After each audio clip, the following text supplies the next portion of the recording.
All right. And we are live. The last word with Lord Cognito, Ebontis, and Ty Guy Travis. Fresh on that Thursday evening campfire. Hot twab. What's going on, E? How we doing, sir? Doing good. I got my booster. So just if you guys see me doing this throughout the show, it's just me trying to work out the shoulder, make sure I can get it flowing there. No, I got a new monitor. It's 4K. 144 hertz, so it's HDMI 2.1. So I wanted the HDMI 2.1. I wanted the 4K for consoles, so I could go 4K 60. But I wanted 144, so I could do 1440 like high refresh and kind of cap that one out. And HDR and the variable refresh rate. Like I played VOG. Like I got some help to do VOG runs. I jumped in there and just like wherever I turn this thing on, I'm like, it looks like a different game. Oh, see, now you understand what the console plebs are trying to tell you. I fully got what you did, but I'm just like, no, like it's like the HDR and the smoothness of like 4K and like 100 frames, because I get about 100, 105 at 4K. Like, it's so just, it's vibrant. Gorgeous. Oh my God. Like, bro, that's something different. So that's like, I've been enjoying that. And then I'm just like lining up because I've got Death Stranding, Horizon Zero Dawn, Guardians of the Galaxy. I've got like some games I've been waiting that I wanted to see on this monitor. Oh, it's on. Like my backlog, like the pretty backlog is coming. I played a lot of little stuff, but the pretty backlog is time. Yes. So that's what I've been doing. Reset my desk. I got like, you guys will notice I'm like looking at these guys. The camera's here, one monitor here and one monitor here. So the station is set up, I think, pretty complete now. And sadly, it's not even the monitor that I ordered last year.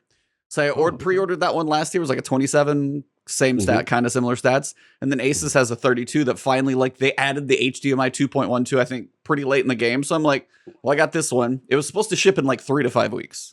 So I was like, okay, by the time, because I think my other one's sitting in like the port of LA with all the crazy shipping stuff. Yeah, I think it's actually still out there. I was like, okay, by the time I get the one in late December, I'll have them both at the same time, see which one I like. I still don't have tracking on the other one, and this shipped like a week later, so I'm keeping this. He is giving us like the full rundown. Oh yeah, like, giving us the rundown. I swear to God, I got all the tracking data and everything, dog. It's just been this week. Like it's Eve. It's like not a big brand, so I pre-ordered like a crowdfunded thing like a year ago, and then you had to like finish like your deposit like in April. And then I've been waiting, and now with all the supply chain, like there's a boat in LA, it got switched on ships. I'm like, this thing has been through hell. I still don't have tracking. Are getting nice. We really are. You asked for it. You asked for it. You may hear that man talking. We'll intro in a second. Travis, what are you up to, man? You look very focused, sir. Bro, and studious tonight, by the way. Very studious. We were all talking about how we wear glasses outside of podcasting and outside of shows, so we decided for one episode, we're going to be united in our lenses. So this is what I look like in front of the computer when I'm writing, or not trying to talk to girls or whatever. This is the the default state. Default. This your default setting. My default setting when I'm not zhuzhed up. But you can't wear glasses and be a PvP main on a show. It's not. It doesn't. Is that you true? don't have those hunter's eyes. I'm a PvP. I'm a PvP. I was gonna say you got a PvP doctor in here tonight. So we'll see. All right. Well, there you go. But you see, you're looking at it surgically, right? Like I'm like, like PvP mains are like the guys, the rival, football team. They're like, yo, we're gonna mess you up. Is that what it's like? We're gonna mess you up. Doesn't really work if you got the glasses on. Like you're a true nerd. See, I like to come in under the radar. That's the thing. I like to come in under the radar. So low expectations. You're a shark. Low expectations, and then you just come in and 3-tap and slide out, slide right back in, 3-tap the next, and then tap the next one in a 1-tap. We'll talk about that movement here in a second. I got a puffer fish a little bit. Scare off maybe 20% before the battle even begins. That's kind of my hope. Oh, I see what you're doing. You gonna walk in, puff out the chest, That's right. I don't have those arms, Cog, but I can shit talk. So, I also got my booster shot, E, and it was the second most painful thing that happened to me last week. The first being that I reviewed a game called Nerf Legends. Oh my God, I'm so sorry. I gave it a 2 out of 10, which is IGN's lowest reviewed game of the year. And I think that was generous. I watched that review all 6.5 minutes of pain that you went through, much less what you played to record that. But I watched that and I sent him a message. I'm like, you could have gone lower. I think you could have done a 1 and been justified. Bro, It looks you so gotta bad. Yeah. I don't know how. So, How much does that game cost, and what's break it down? It's $60. It is a full game. It is a what's $60 Travis, title. what's the name of this game again? It's called Nerf Legends. It's made by Hasbro. Nerf Legends. It's a Nerf shooter that basically is like very obviously trying to go like the Fortnite vibe. If you look it up, it like looks like a Fortnite clone. So a 1 at IGN, the reason I didn't give it a 1 means unbearable. And by definition, a 1 basically doesn't function as a game on any level. This game is halfway there. Its multiplayer actually doesn't function. You cannot play a single multiplayer match in the game. It does not work. So half of their game is actually unplayable. The other half is the campaign, which is not unplayable. It is just a terrible experience. And so... yeah, I played through all of the campaign, and I played through 0 multiplayer matches because you cannot play a multiplayer match in the game. It does not work. And then wrote that review. So that's probably the lowest I'll ever. Usually we do not review games that are that bad because, who's going to play a game that by reputation is that bad? It's not really in any danger of people buying it. But in this case, there's a lot of parents out there that are buying their kids kid-friendly games before the holidays, and we felt like it was going to be a public service to ward off maybe a mom or a dad or two or an uncle or an aunt who might buy this for their kid, because we don't want children to hate their parents. And if you buy this for your kid, that is it, man. You're done. You're the least cool uncle that they have. Like if you buy this for their kid. So hopefully I saved somebody $60. Did you get like hazard pay for that one or anything? Maybe I did not, man. I did, and you know what's messed up? They gave me other options, and I chose that game. See, that's on you, man. Here's 3 games you can review. Can you say the other options or what are the other options? Yeah, I can. One of them was the League of Legends game. The Ruin King or whatever. Yeah. The kind of story based like RPG. Yep. Yeah. That game actually looked good, but I don't know enough about LoL, so I said I'm not a good choice for that, just because I don't want to review a game when I don't know like the underlying lore, because I know how toxic that community is. Like that's the last thing I want. So I was like, go find somebody who knows more about LoL for that one. I can't remember what the second one was, but I think it was like a sequel it was a sequel in a series of games I haven't played. So it was another one where, not every reviewer is a fit for every game. I haven't played every single video game, so I said Nerf Legends. This looks like a bad game, but it's not a sequel. I don't have to know any lore behind it. I played with Nerf guns as a kid, so I know enough to review this game. And I know a lot about shooters, right? Like as a guy who is writing the wiki for Halo Infinite for IGN and covers Destiny, 2 of the best shooters out there I'm involved with. Playing this was an insult to me. Like as somebody who just loves tight shooters, like playing this game was like unbearable. And you know what's funny? Stuff I couldn't put in the review because the game's so bad, you can't talk about the small bad things. You can only really have time to talk about the big bad things. So like one of the things of the game that I hated is that it has bloom. The game has bloom. Oh my god! In a Nerf game. In a Nerf game. It's and this is a game that's supposed to cater towards like younger kids, right? Yes. As well? Yeah. Wow. It has bloom. Wow. It's crazy. That's why it probably has skill-based matchmaking in it too. Yeah, the matchmaking doesn't work. Yeah, it doesn't. You cannot play a game. I was going to tell Teddy, because Teddy and I talk all the time. He hates all the Halo games that have bloom in them. That's like, he just can't stand bloom at all. And I'm like, dude, imagine a 2 out of 10 game that has bloom and it doesn't even make the cut of things to complain about. Like, I didn't even get to talk about how the frame rate crashes on that game all the time, because that's like not something to talk about when the game doesn't even work. Like, oh my god. Anyway, Travis, it really does sound like this game. Yeah, it really does sound like this game deserved a 2 out of 10. Yeah, but just really quick too, I just went to the page, for your review, and it stood out to me. Sometimes your character will die and just never respawn, but But this is the one, right? Picking up healing items is like getting punched in the ears. What is that about? What is that about? It's like bing, bing, bing. That sound. Every single time you pick up a healing item in the game, which happens, I'm not exaggerating, every 3 seconds or less. Anytime you pick up a healing item, the game goes boop, boop, boop, boop 4 times, just like that. Super high pitched, hell of loud. And if you pick up 2 healing items, it does it twice staggered. They do not, it's not like they consolidate it. It'll be like, boop, boop, boop, boop, boop, like it'll just like do that as you pick up multiple ones.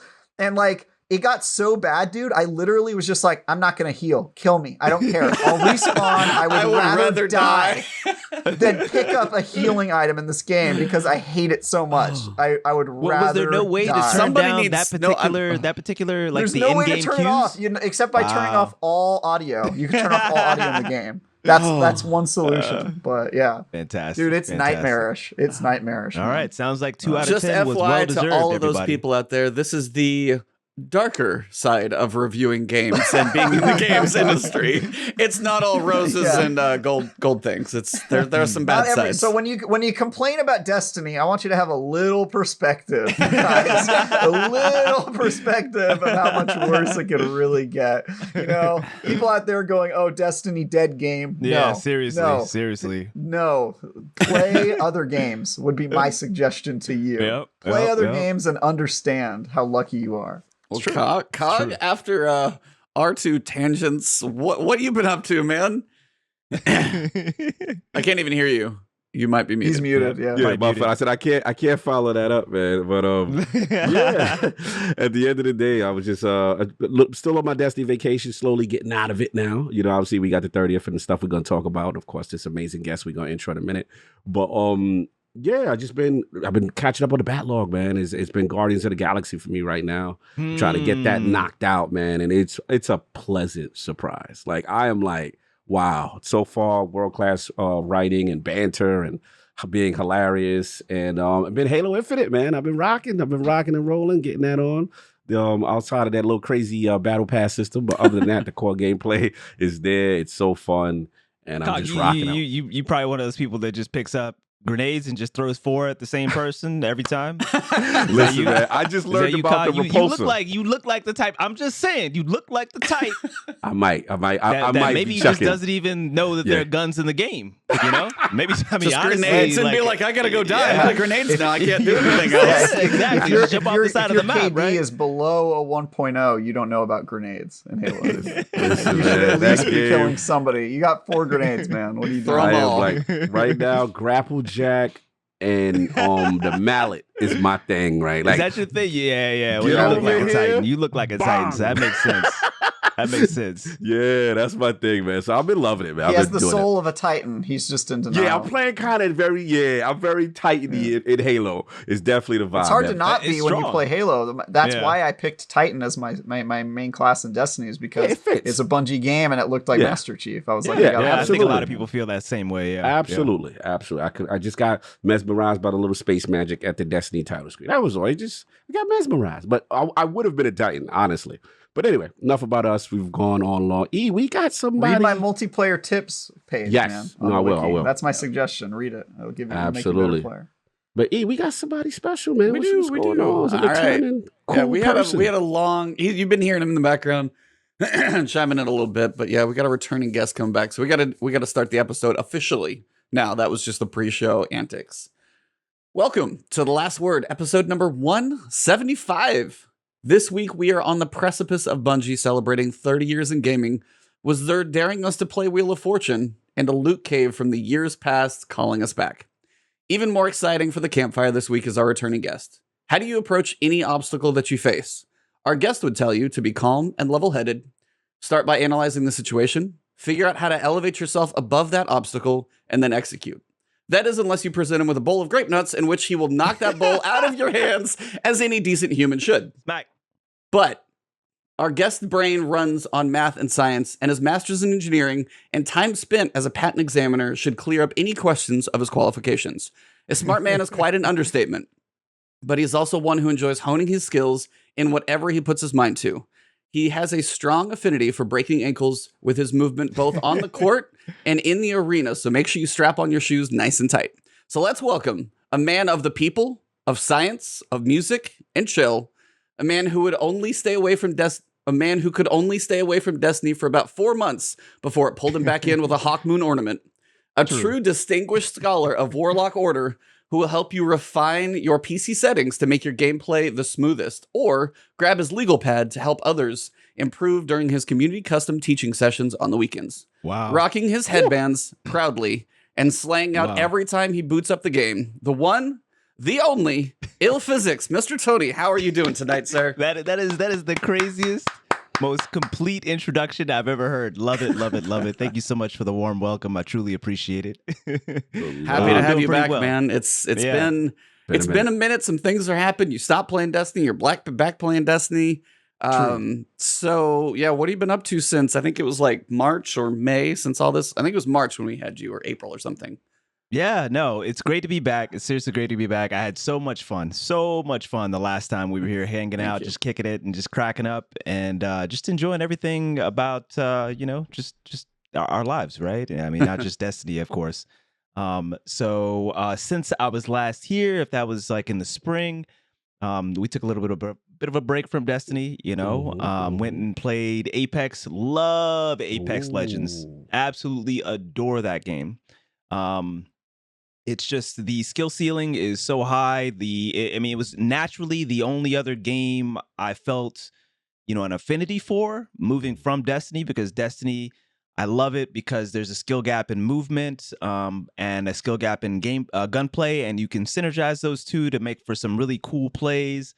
And it's impactful in that manner. Like it's not as if Again, it's not as if movement and it's not as if the gunplay, but movement in particular, you can pair those two together and just come up with some really cool plays and kind of strike out your own unique play style, So Apex naturally was kind of something that drew me to Apex was the movement and the gunplay, the fact that you can kind of do the same sort of thing over there.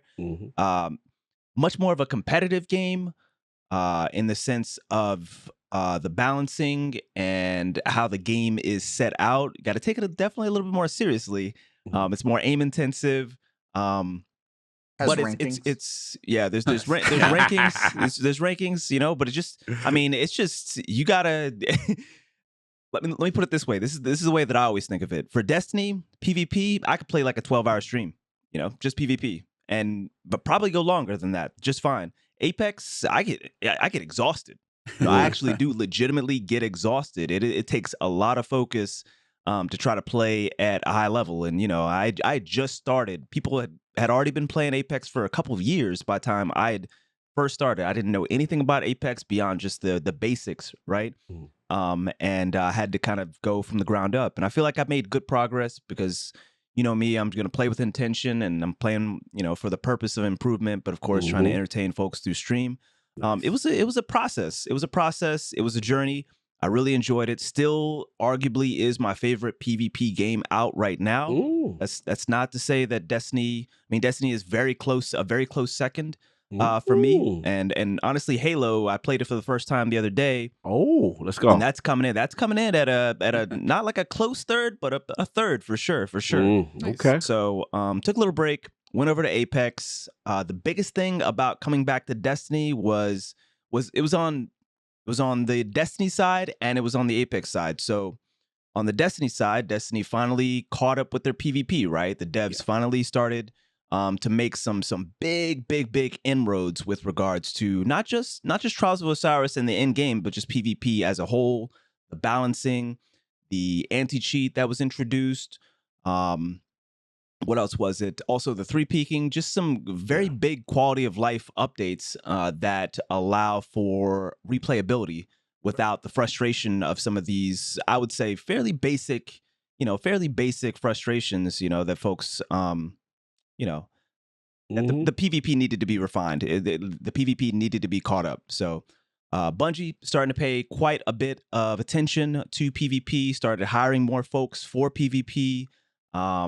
and just the comms, the transparency in the comms just started becoming like super crispy, beautiful. I'm loving it. I know the community managers have always been like top tier community managers, but they can only say as much as Bungie tells them to say that they can say. They can only engage in a certain way that's defined by their bosses, right? So it's never been, the transparency and the comms have never been about the community managers. They've always been top tier, Kaz, DMG, et cetera, et cetera. It's now just like they've somebody is actually, you know what I'm saying, like giving them the reins. Somebody's actually given them the ability to actually be great at that, to get transparent again. So we've seen a lot of transparency. We've seen a lot of attention. We've seen the devs that have been hired for PvP being very analytical and being very scalpel oriented with how they're doing balancing. We've seen new direction in PvP being defined. And therefore, we're now seeing changes being made to PvP that we can expect and we can see in line with that defined direction. It's just been fantastic to see the transition. It's been fantastic to see the transition. So that's on the Destiny side. On the Destiny side, I came back because those were the things that were required for me to come back that I talked about on Twitter quite a bit. That's what I wanted to ask you. Yeah, them defining a direction, them making changes in line with that direction, them being transparent about the direct like them being transparent about things, with regards to PvP and how things are structured and how things are being structured in Bungie with regards to resources being put forward for PvP. Yeah. And then, the anti-cheat, et cetera, et cetera. On the Apex side, Apex is fantastic to play. The content, however, for me at least, is fairly one-dimensional. And so that wasn't the most interesting for me to make content for it, because over there, because it's a more competitive-oriented game, it's basically, can you frag out? Right. And I'm catching up. I mean, I can do okay, of course, but I'm catching up, right?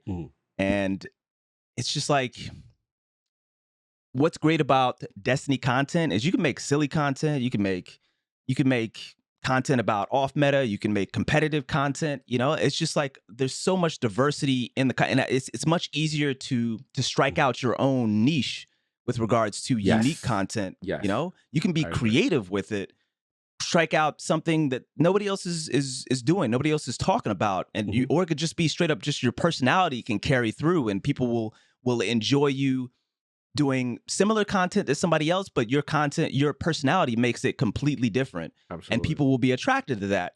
But in Apex, you're just much more limited by the content that actually ends up hitting, in the community and for people's consumption, right? So that was the biggest thing between that and also just I want people to come through my stream, and I want people to join my community, whether in Discord or whatever else, because we're just enjoying each other's company too. It's not, I don't need to always frag out for us to have a good time. People come through, and one of the cornerstones, one of the things that I love most about my community is us just kind of learning about each other's day. I know that, I know that, I don't know that Jane is a physics major. I know that, Ivrock be just hitting that pipe like 24/7. It's just, it's just, I know things about people's lives. We're in the adult portion of the episode now. Physics, do me a favor, turn yourself just up a little low. I was gonna say just a tad if you can. If you can turn yourself up. Myself up, you said? Yeah. They come just a little lower. I'll try. Hold up. If you can. But I feel it, man. I feel him on that. That is a big thing. The vibe.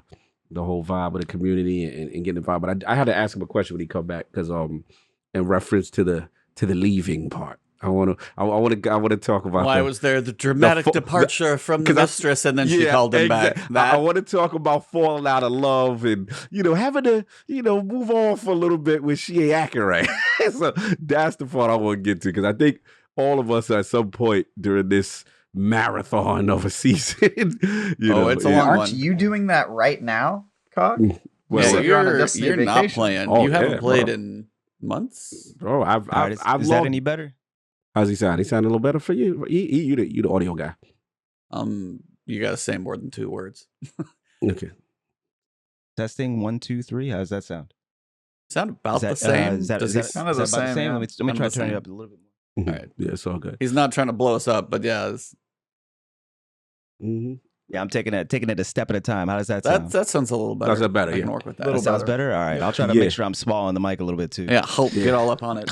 Get up in there. Yeah. Well, yeah, so, the question I got for you, Fizz, was like, I was just saying, like, we all have that moment. Obviously, it's a long season of loss. Obviously, we knew what we was getting into. We knew that the content wasn't there. And I know you said coming back, some of the things that really excited you was the commitment to PvP and at least them being transparent with the messaging and what they're at least attempting to do, right? But I Yeah. want to talk about before that, where you kind of fall out of love and you kind of like, I'm looking at Apex right now because, Yeah. but you know what I'm saying? I want to talk about what led to that.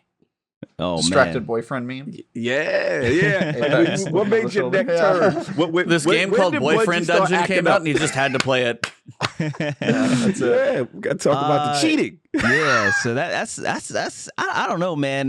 The more I've been back, I just feel like that's like a sour point in this community. I feel like a lot of people fell out of love with me, you know what I'm saying, when I dipped, but it was just an honest They was bad. departure. It was an It was honest bad. departure. I It looked was- through that tweet where you were quitting, and they're like, "Hey, best of luck." Hope there must have been some bad stuff in there too, but like the Oh, top there was stuff some I bad saw was stuff in positive. there, yeah. I mean, Yeah, there was people a- are like, no, a "Oh, lot of you're people- quitting Destiny." Oh no, got to be dramatic, that type of thing, or what? Oh yeah, Can I I mean, just say of course, something? of course. What's up, Trav? I was just gonna say it's crazy to me Mhm. that you are expected to play one game, and it's like attached to like your identity The and your perpetuity. platform, and like that's crazy to me. If somebody was like, "Hey, Travis, you have to just play one video game forever," I'd be like, "What kind of like Sophie's Choice is this? Like, why? Like, it's the games How industry." dare you, I- Fizz? How dare 'cause here's the you thing, play another game? I The feel like audacity. the community Literally. for streamers, for YouTubers, it's a little different, but I feel like for streamers, they're coming there for you. Like you're the product, not the game. And then, but then they want you to only attach yourself to a certain game and that sort of thing. I'm just very confused by that whole. Yeah, well, you gotta, I mean, you gotta have loyalty to the game for them to follow you. It's well, bizarre. to a degree, right? Like I think what you just said, you know, like people with the expectation that you're going to play a game, that's like my example is when I went to go play Apex, my viewership most definitely dipped strong, you know? But Really? people would, Wow. oh, most definitely. But I would never expect for because, you know, a lot of people they aren't necessarily going to enjoy watching Apex. Right. You know, and that's Right. fair as far as the content they ingest. So people come through anybody's stream both for the personality, but also for what game is played. And ideally, we live in absolutely. a world where everybody's gonna stick around for the personality and gonna be really invested in the personality and in the streamer. And if that happens, then the streamer is actually doing the best of jobs, right? But 100%. that's never like even for variety streamers, like. You're never going to get 100% retention with that, right? Yep. So now we go Right. back to, when I went to Apex, this is my example, people would still come through, say what's up, sub, and stick around for a little bit to catch up. And then I'd see them maybe like next month, or I'd see them next week or something along that line. I just never had that expectation. While I agree with you, you would hope, and I tie this to the personality more than anything else. I would hope that folks stick around for the personality no matter what, but I understand that folks are not necessarily going to be invested in watching Apex versus, something like Destiny that they might enjoy more, because even though on paper Apex and Destiny PvP seem very, very similar, they're very different in a lot of ways too. At the very least, the fact that Apex is a BR, a battle royale, that plays very differently than kind of like the team deathmatch type style, arena style of Destiny 2. So Yeah, interesting. So I get that you would lose like a little bit if they're not into that category of game. Like if you stop playing shooters and went and played like Pokemon, obviously there's some people who are like, all right, well, I'm not into Pokemon, I don't want to watch that. But like, yeah, I guess I'm like not the target audience. Like I don't watch any streamers, to be quite honest. Yeah. And like, I'm like, You like, got not enough the stuff guy, to but, do, like, man. Yeah. Yeah, but for me, like if there was a guy I liked like hanging out with and watching his content and he was playing a new game, I'd be like, oh, I gotta see what he thinks about that. Like I want to see the new thing. So anyway, But then I got the question, Trav. Would you stick around? You know, like 4 months in watching that game, though. You know, like it's one thing. See, a lot of people would do exactly what you said, and did do exactly what you said. I got to see how Tony feels about Apex. Let me go check in on him and see what his kind of thoughts and views are, and then based on my opinion, a lot of people would. So this is what happened. So a lot of people would do exactly that. Then after they got my thoughts on it, they would actually try to see what they thought about ingesting the content, actually consuming that content, actually looking at my stream and seeing if they enjoy watching it as much as they enjoyed watching me play Destiny. And a lot of people wouldn't necessarily stick around. A lot of people would stick around, and then you had a third category of people that I love these people. I love these people. Not to say I love them more than other people in my community that have stuck around with me no matter what. Right. The people that would actually try Apex. There were so many people that actually got on Apex and tried to give Apex a try as well. Because they saw me enjoying it, because they saw that I was playing it, and or they wanted to get in some games with me as well. That was super cool. Super cool, you know? So, but to go back to it, I completely understand if folks don't want to necessarily like consume, you know, Apex, a different game, just because, like I said, on paper, Apex and Destiny look very similar, but at the very least, the arena style versus the battle royale style is very different. At the very least, the pace of play. You know, because in Destiny, I could just run through like 40 people in a match. Yeah. But in Apex, I'm having to play my life a little bit better because as soon as I die, as soon as I make it's really punishing mistakes in that game too. Like mistakes are really punishing in that game. So therefore, I make a mistake, I'm right back to the lobby, and then we got to drop down again. Then we got to loot up again, and you know it's RNG involved in that.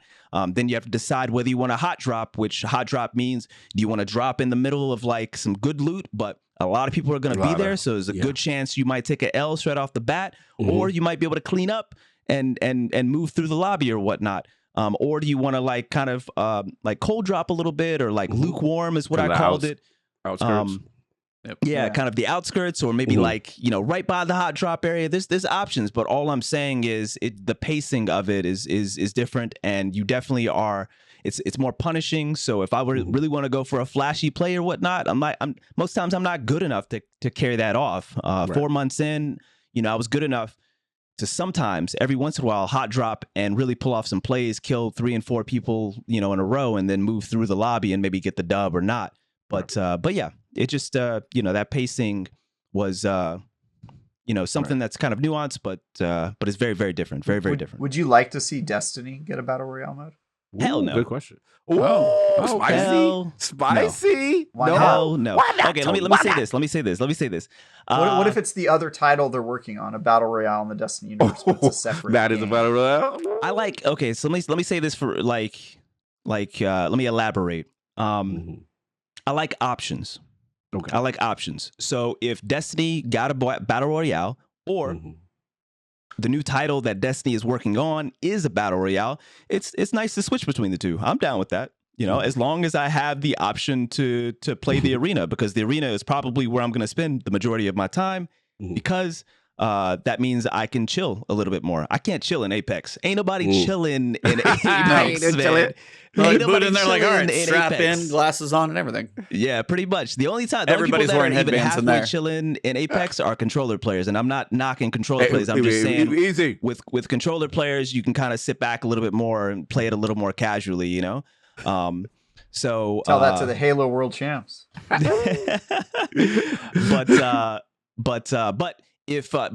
keep in mind, I've said this because there does seem to be some reputable, some credible like information behind it. Apex supposedly is gonna get arena team deathmatch style modes next season. Supposedly. Really? Supposedly. Okay. Some friends have definitely sent some videos over, some information straight from devs that have said that is a strong likelihood. So we'll see. And if that happens, I'll definitely get back on Apex and mess around with it for a little bit, because then I wouldn't have to be quite as invested as I need to be for the BR in order to be, again, kind of successful in those games. You got to frag out. That's the content over on Apex, is you got to frag out. So again, that's the reason why I came back. But to answer your question, you know, why did I leave Destiny, right? Why did I leave Destiny? What was the fallout? And it's just, I've played Destiny for the last 6-7 years, right? Destiny PvP almost exclusively. And in the time frame, in the lifespan of Destiny 2's PvP, it just got to the point where it was obvious that they were neglecting PvP. Talk that talk, brother. Talk that talk. Straightforward. Right. They were neglecting PvP. And I tried to stick around for as long as I possibly could. I tried to find, you know, a lot of people are just like, yo, if you don't like a game, don't play it. If you don't enjoy this, don't play it. And I completely agree. I'm not trying to play anything in my time, whether it be leisure or otherwise. I'm not trying to play it on if I'm not enjoying myself. That's when you end up getting toxic, you know? That's when you end up being just frustrated and talking shit on the mic. And I've done that before, you know, but I try to make sure I keep that shit in check. And I try to make sure that I'm, you know, like my chat expects me to enjoy what I'm playing. And I think most chats, most communities expect you to enjoy. And it's your responsibility to make sure that you're doing something that you enjoy so that you can have those great vibes. Basically, you can have those great vibes in your stream.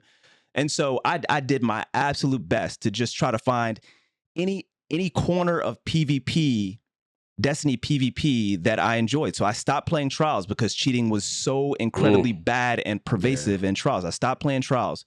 You know, I just played quick play like the entire time from there on out. I played Gambit. I played PvE as much as possible as well. I enjoy both of those things. By the way, I love Gambit. But it just got to a point where I do need to have something in PvP, and even quick play the neglect was getting out of control. It was getting out of control. The gaslighting to some degree, you know, in communication, the lack of communication, the lack of transparency. And again, this is not on the community managers. I'm sure that they were literally just being held, you know, by Bungie, by executives, by whatever else, by whatever direction the company was going in with regards to PvP. They were just being held to the point where they couldn't. And so that being the case, that neglect, that gross neglect, we're talking about for years. Yeah, that's right. For years. We suffered in silence. Suffered. You know? I was trying to be positive. I was trying to give them as much of an opportunity as possible, and it just came down to the point where they don't care about us. That was it. They'd be dead. I literally played a game of Trials. I remember my last game that I played. Let me hear the fallout. Here we go. The last game that I played. Not only were these, like, I played Trials because my friend like really insisted that I play with them that weekend, and I love playing with my friend Kels. And so I hopped on. I'm like, yes, for you, I 100% will. We hopped into Trials, and we faced, almost off the bat, we faced a couple cheaters that were clearly wall hacking, clearly and egregiously aimbotting. You know, okay, all right, cool. Then we got a couple wins, straightforward for the most part. And then I remember the second I decided I was going to quit, and it was Endless Veil, Trials. I shot off two shots. I shot off 2 shots with my Dire Promise, hit them both in the head. And with the third shot, it didn't land. Why? Because that person just casually shot off a grenade from a grenade launcher, a secondary grenade launcher, not a heavy grenade launcher, a breech-loaded grenade launcher. Wow. Killed me. And I'm just like, I'm done. I can't do this anymore, man. It's not just, we got the cheating, we got the lag half the time, you know what I'm saying? And then we got these weapons that it's just like, what is this balance, you know? Where I can't have rewarding gunfights because I'm just getting hit by something that, y'all about to get me going. Let's go. That shouldn't have been even in the game to begin with. Why are grenade launchers in the secondary spot in PvP in a life-limited playlist being so incredibly consistent? And I can't get consistency out of just using a basic normal guns, primary weapon. There was nothing that was going to stop me from getting killed right there. Literally, a pulse rifle, I would have died. A hand cannon, I would have died. A scout rifle, I would have died. Like dog, you know? And then we're not even going to get into stasis and why, leave that alone. why it was so pervasive on drop. why it was so pervasive on drop, and the fact that it was pay to win, because if you didn't buy if you didn't buy Beyond Light, you didn't have access to Stasis. We'll get to that. And Stasis was literally winning games for how long? For months, for months. How did that even get through? I'm trying not to slam this on the table. I can feel it. I can feel it. I can feel it. I know. And the heat is coming through. Me and you didn't talk, so I needed. This is the healing, right? So like I needed to know the pain, the suffering, and then what led you, and then now where E's gonna go, to coming back and seeing that the attention being paid at least, right? At least some of the trans. Oh boy, shaking his head. I know, brother. You've been through it. And I was there. And Trav was there. We all were there, and we would talk about it every week. We would just be like, look, what is going on? Why is it? And you said it so eloquently, which was, we don't want to blame community managers because they are being instructed on what they can put out. 100%, 100%. But it was clear. It was an impact. It was almost like a silencing of that part of the game as far as what are we going to talk about with the community. And it's just so good to see, at least at the bare minimum, the focus was at least coming back. So that's good to see that at least that kind of got your eye looking like, okay, now we're getting into the 30th anniversary. But I'm going to give it to Trav and E. So I just had to get that from you, brother. I wanted to know what happened. And I got to say one more thing. I'll say one more thing, too. It's just like, me, Twitter is my other big platform, you know what I'm saying? Like, my Discord is also like a close third to that, but Twitter is my platform. I'm a writer more than anything else. I love writing, and I love like elaborating and articulating through good writing, through good, thoughtful writing on stuff. And so I tried for so long just to break it down. This is what we need, Like a really good example is, it is obvious that there is no direction right now for PvP. Like changes are just being made. Changes are just being made like this, But throwing things at the wall. Yeah, we're just throwing things at the wall and seeing kind of what sticks. But it almost seemed like half the time they didn't even care what stuck. It's just throwing stuff at the wall, And so I tried to, we need a firm direction so that we at least have expectations, so that when, say, for example, you want that direction to be maybe in a direction that I don't personally care for. Okay, cool. But at least I now have an expectation. Yes. At least I now have an expectation. So I don't have to guess. I don't have to guess one way or the other on why this change is being made. I have an expectation. Okay, well, this is the direction. And now I can make a firm decision myself on whether I want to play it, because I know what direction. This is not a surprise anymore, right? And so, like, I guess what I wanted to kind of come back around to is the fact that, like, it just seemed like I just got so much hate, Really? I just got so much hate. And most definitely, I just got so much hate because people. This is why, like, literally the first statement that is in my Twitter bio says "think critically."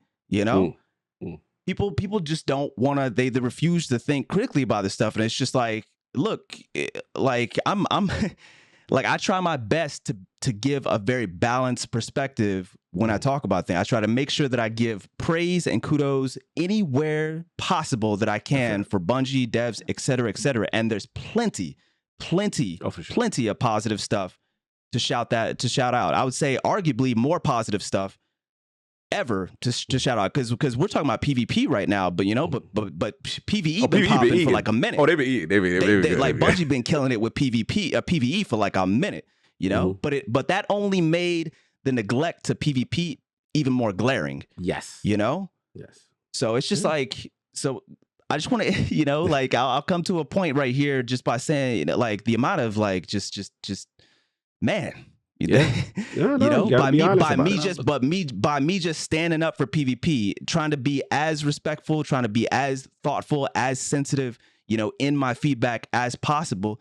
It's just I get, There's very little nuance on the internet, and it goes for a lot of topics. And it's like people get a lot more heated about games, but it's like, I've talked to Travis and Cog about stuff offline. It's like you can't have a discussion on the internet, much less on Twitter, about anything that matters. And this is people getting heated and pissed off over a game that should be fun and entertaining. And as you guys have said, it's like there are points where it's like, oh, I'm going to leave. It's like, oh, he came back. It's like, so he had a change of heart. No big deal. But also it's like he's allowed to have I don't think anybody can go through your Twitter and say you've like gone off the rails or like, you know, had a completely ridiculous take. It's like, do you see how many like the discussion topics, like the well thought out bullet point list here this guy does just to be like, here, this is the one thing I want to talk about today. This, because of this, maybe this, but we could do it in this way. If we made these changes, it's like, that's actually thoughtful, constructive criticism as opposed to you guys are all terrible people. It's like, and then the attacks that developers get as well is just and awful. The personal to see. attacks, yeah.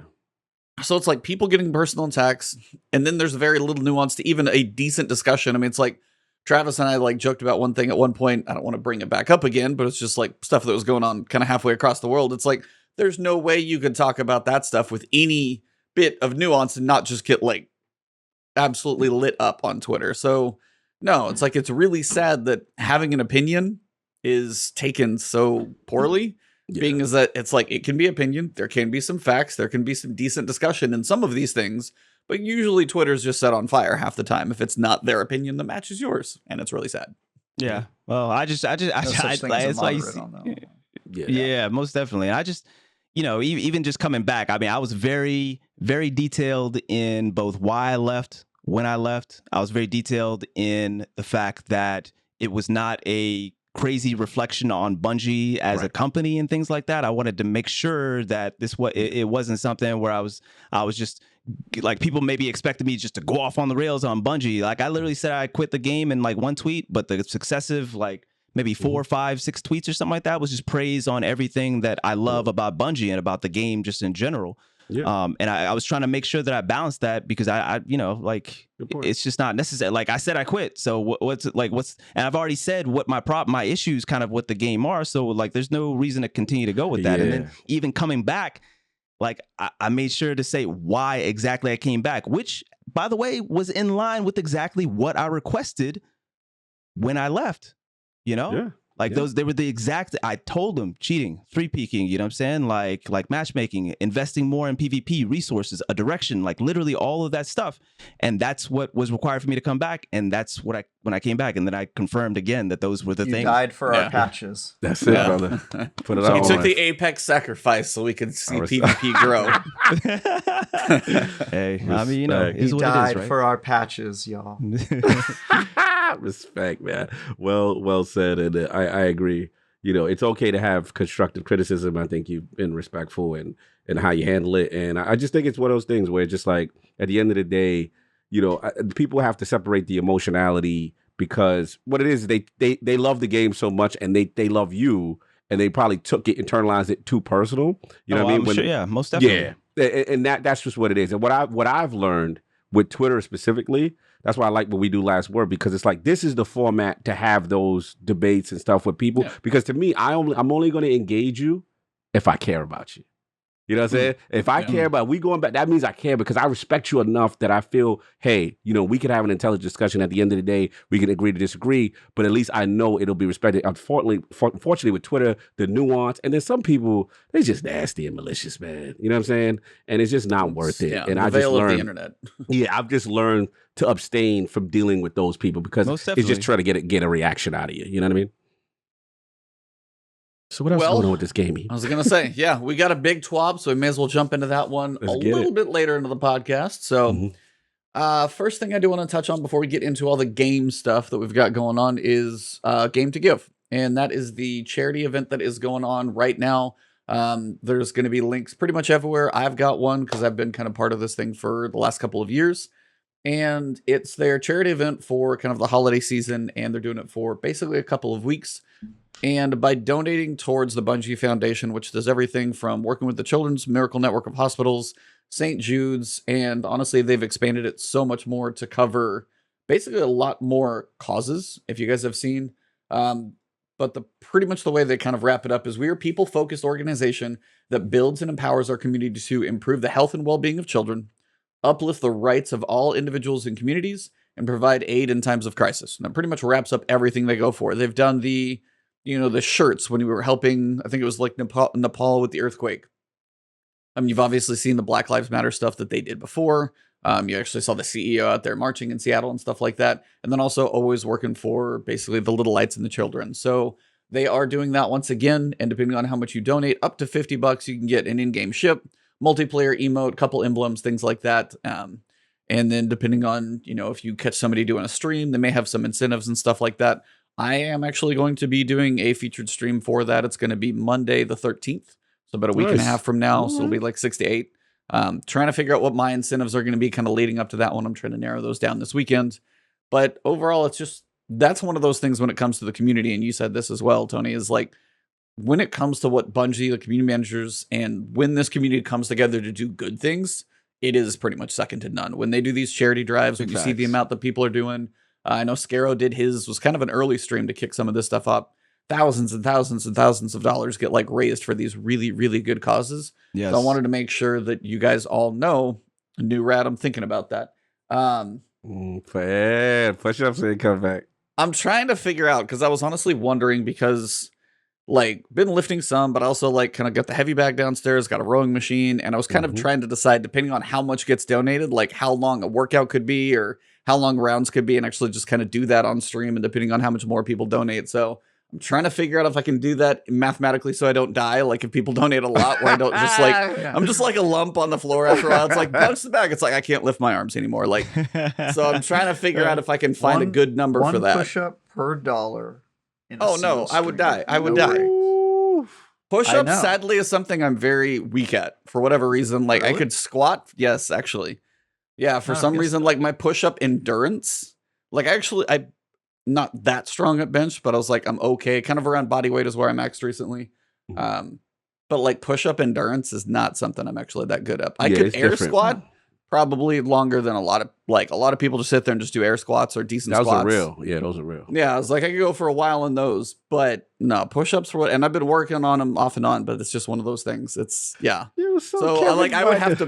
would have to mix it up. I'd be like, all right, so some squats, some push-ups, some sit-ups, some bag work, some rowing, and just like try and have a rotation going so I could survive it. But check out any of the featured streamers. Monday the 13th will be mine, but if you're just looking to donate, it's a really good cause, and you get stuff in-game in Destiny as well. So it's one of those things I wanted to make sure we shout out before we get too far away from basically everything else that's going to be in-game. Yeah, I'll make one point as well. The charities, like so obviously Bungie does a great job with picking the causes, that they end up contributing towards or putting on blast, giving exposure to. But they also do like something that a lot of people probably don't recognize. They pick great charities themselves. Yes. Like the actual organizations themselves. All charities are not made equal. No. It's something that I've recognized for a long time, just in I'm a little bit older, right? So between the charities that, I end up raising money for, or that I end up giving money, to over the years, I always go by websites like Charity Navigator and just kind of check out how they end up spending their money and how effective they are in their mission based on the money that we end up giving to. Basically, where that money goes, right? Got to do it. The organizations that Bungie ends up partnering with, fantastic. So they do their homework. They do their homework. I haven't seen a time where they haven't done their homework where I'm just like, that organization is a little sketchy or whatnot. They do their homework. It's really, really great. So I gotta give like definite kudos to them on that. And I'll say the last thing: don't give to the Red Cross. Horrible organization. Yeah, they do a poor job. They do a poor job with routing the money that you give them. Just FYI. Respectfully said. Well, good to know. See, you've heard it right here. You know where it should go, and also apparently one place you should very much research before you give to. There you go. That's I'm not going to say either way, but that's totally fair. Agreed. Don't take my word for it. Go research it. Yep. Do your research. Yep. That little bit out of the way. Definitely make sure you guys check that out, though. So extremely good cause. We got a little. I don't know if we've ever had a season like this. Trials is back to discuss once again. Trials Labs Freelance is coming back, and basically they said it's going to have one little change. So Freelance is going to be Trials this weekend. We'll have the note up there for Trials Labs. As it is Labs, they said the only thing is you only have to own Beyond Light and B1290. You don't have to do the Trials intro quest. I don't remember what the Trials intro quest is at this point, because we all probably like walked up and we were like, check. I think it's a certain amount of PvP that you have to do before you can do Trials. I think you have to do one Valor. I was asking this same thing in the chat, my chat a little bit earlier. I think you have to do a Valor reset at least once. Okay. Oh, okay. Yeah. That's actually a decent amount of time in there. Yeah, that's a decent amount of time, actually. Yeah, this one does not require that, but does require owning Beyond Light and being 1290. Of course, everything else still matters. But I kind of wanted to go to you first and see what are your thoughts on Freelance existing? Would you like to see it stay? Do you like it? Do you not? Where you at on Trials Freelance just being a thing? I absolutely love Trials Freelance. Absolutely adore it. Oh man, where to start? So I'll start at the end first. Not requiring people to do the Trials quest or whatnot. I see where they're going with that. You know, Bungie, the direction that Bungie has taken, which is fantastic, at the beginning of the season, is to get that population as high as possible, but also balancing that with trying to eliminate cheating and kind of like the bad actors and things like that.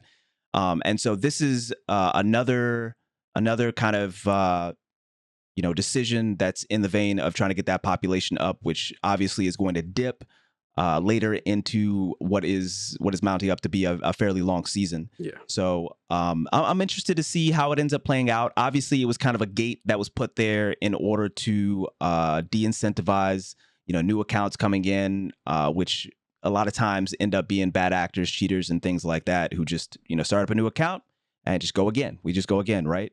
So, but I do, like I said, I see that the population is dipping a little bit, and whenever population is low, it always sucks for the people who are actually still playing the game, myself included, Trials.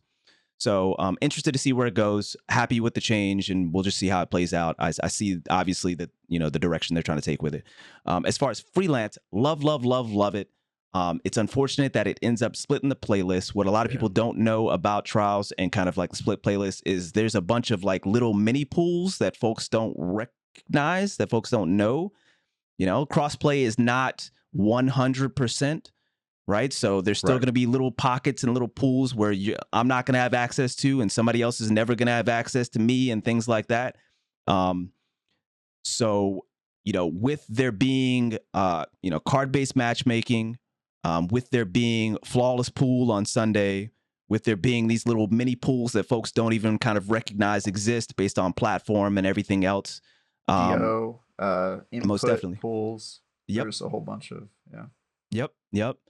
It sucks that the population gets split, but it's fantastic that it's Freelance and nobody has to play against stacks. Nobody has to play against teams. So it has been a very well received playlist, very well received from what I've seen. People generally love it, myself included. It's just unfortunate that even when Freelance came around the first time, it actually, that the threes playlist, the normal playlist, got hit pretty hard with regards to connections and matchmaking times. So that's something definitely to kind of keep in mind for everybody, that even when population is at a pretty decent point, adding in Freelance, kind of hits the regular playlist kind of hard. So does that mean that we're even going to be able to have a Freelance playlist, even when population's high? I don't know, the answer to that. I don't know the answer to that. It'll be interesting. But so, question for everybody else, with regards to Freelance, whether you like it and how much you'd like to see it, but is there a time frame as the splitting of the playlist, especially late in the season? We don't know how long the seasons will be, things of that nature.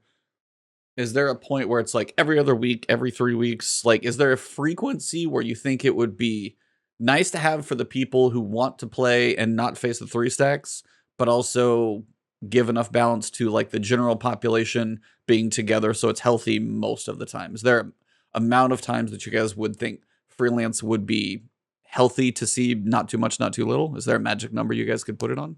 Travis? You're noodling right now. Yeah, I don't really. It would sort of depend on their numbers. I feel like they know their player bases and that sort of thing. But I kind of wonder if like the population's low enough, if they really think Freelance is worthy playlist, then maybe they should alternate. Maybe there should just be a weekend where you can only play Freelance. Like it's just that's a game mode, because other games do that. Like, and Halo is one of them. Like one of the rotating playlists in Halo is FFA playlist, and or that, which is essentially like a free for all. Parties. It's free for all. You can't party up, and so it would be pretty easy for them to do that if they felt that was in their best interest. But from a game design perspective, I feel like Trials is very clearly meant to be played with teams. And you can see that just by the fact that Bungie says don't expect to go flawless if you play in the matchmaking playlist. You can see just in the game mode and the fact that callouts and all the stuff that we were complaining about a couple weeks ago when you have like a blueberry on your team or when you're not in a full stack and there's miscommunication or you have one guy who's a wild cannon, loose cannon, right? That's never like a good feeling to have. So I kind of feel like it's probably not part of the game design. It'll always be kind of like an add-on that they can do when they feel like they can, right? And that if it were going to interfere with the integrity of the playlist, they'd probably just turn it off. But I don't feel like it's ever going to, because the freelance playlist tends to increase the amount of people who are playing Trials. That said, it probably takes some people out of the non-freelance playlist of Trials, because there's some people who are just like, well, why would I play with a full team if I don't have to go through the hassle of getting my whole team together and all that stuff?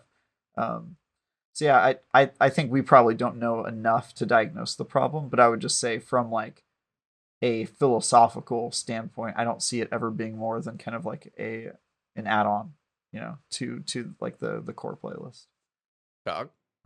Yeah, I mean, I've always been a fan of freelance only from the standpoint of I know everyone else is in the same situation as me, right? Because to me, the only problem with the matchmaking trials, one of the problems with the matchmaking trials was just, the inevitability of facing that other team and they're a full three and, or they at least have two and your odds of winning pretty much you feel goes down when you're playing against a coordinated unit. So, I think it's interesting that they decide to bring it back almost as a population increase device. You know what I mean? Like, okay, whether it be, internally they saw something like, okay, let's bring it back because it's clearly getting people to play. I think that they must have some type of data that's showing them, hey, when we have it out there, more people are playing. Not necessarily what I know. Yeah, I know you're part of the squad because you told me a story yourself, right? Of you actually meeting people and then you guys actually linking up because you had a good run together with strangers that you would have never played with if freelance didn't exist. So yeah, I think right now we don't have enough data from them on the number side. I am curious on that. With all this being said, obviously I'm a fan of it, but I'm still of the mindset, and I'm always going to die on it, is that, this is great, but I need rewards. And for me, just selfishly speaking, I got my Reed's regret. I've got the role I want. I got Fire in Line. I got a Vorpal on stash. You know what I mean? I got the 120, the Igneous. I got a great, what is it, Shiraya's Wrath. Like, I'm lit. God rolls, though. Yeah, God rolls. Like, God rolls. Like, I'm lit. So, it's not their fault. I know they're messing around. They're still tweaking. They're still finding that balance and stuff like that. But to me, the way I'm going to judge them, and I'm always going to, die on it, is for Witch Queen.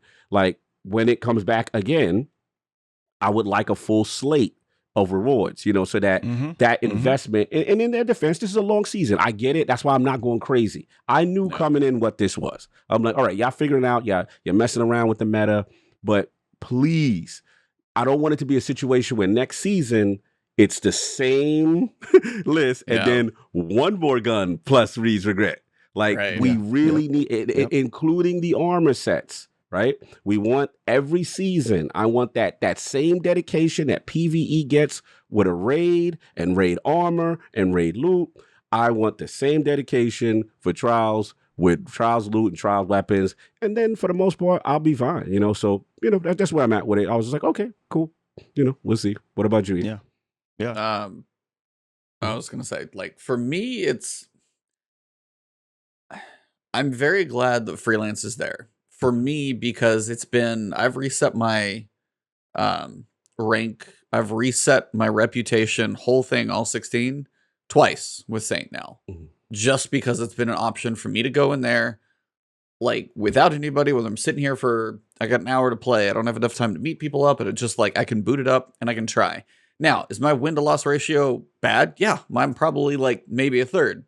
But would my win-loss ratio be a little more reasonable if I knew half the time when I like booted up a game and I hit U on my keyboard to see, is there a 3 stack in there? And I see it and I'm like, son of a... Now, granted, every so often you beat one of those and actually feels a little better because like a couple people you're like, all right, hey, we went 1-1, 2-2. Okay, we can do this. You start stepping up a little bit and you're like playing a little more cautious, like sticking with your teammates. And sometimes, and those moments where you do have the good games against like the 3 stacks, you're like, well, they may not be the best 3 stack, and maybe I got God tier on my side. Who knows? But I had one match that we were down, I think 3, like 0-3, 0-4, and somehow brought one of them back. I don't even know how it happened. Like, had some fun ones. But the best part, I got to tell the story, was I was just streaming trials, like working on my wins. And then all of a sudden, somebody, and I was like, man, like that team just destroyed us, like annihilated it. Like, I may as well have just been like a bug on the ground and they stepped on me and just squashed. Like, no challenge at all. And it was like maybe an hour later or something, and they came through and said, hey, that was me in your game earlier. And I looked up the name and I looked up on Trials Report. 400 times flawless. His teammate was 200 times flawless. And he's like, yeah, he's like, dude, my teammate is like God tier sniping or what, like, and I was like, okay. And I don't know if it's even the same day. He may have even like looked me up later. He said he looked me up on like Destiny Theater or something. He's like, and he actually said, yeah, Meshuggah. And he said he'll look up people if their streamers are like cool and reach out and say, hey, do you want to, do you want to come run with us? Okay, backpack. And he actually, but he's like, and that's why it's like he'll look through and find people's like, because he may be carrying or helping somebody. And if he goes through and stomps on people and he looks through and saw somebody was a streamer and he can reach out to him, he'll be like, hey, it's like big or small. It's like, if you're cool, you up for this? So it's like it jumped in. I've now gone flawless for one time in Destiny 2. So I went to the lighthouse. Yeah. Was the tweet up? Did you put the tweet out too? I ain't seen the tweet. No, I had to surprise you right now. I saved it for this. Wow. That's what I'm talking about. First time. So I have now gone flawless in Destiny 2. Did you let the light radiate on you? That's what's up. Oh, dude, I took so many pictures in there. I took so many pictures in the lighthouse from like every angle. I got a lot of pictures. So it was. Like, I don't know what was if your I'm gonna KD get on this. the I'm gonna card? take all the pictures I can. I don't even know what my KD on the card was, but I had a couple clutch moments. I had a good super shut down a super. Yeah.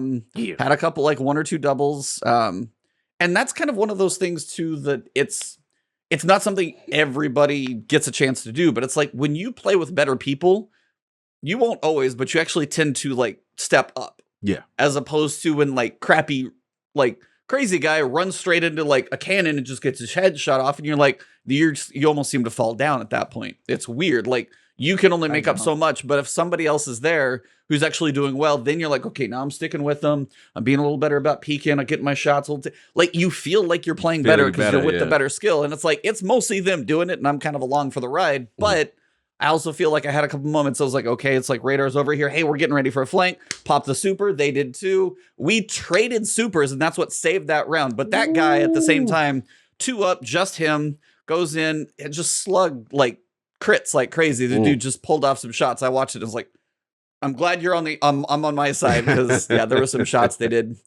And they're sitting there just like, and I love the people who are usually that good, played with 1 or 2 others that have been like this, could like read you a book while they're playing, because it's such a chill activity. They don't even, they're just like, no whatever, for them. cool, Yeah, they just, whatever, bam, bam, just got like God tier shots going off. I'm going, cool. I'm over here like, yeah, me, I'm over here.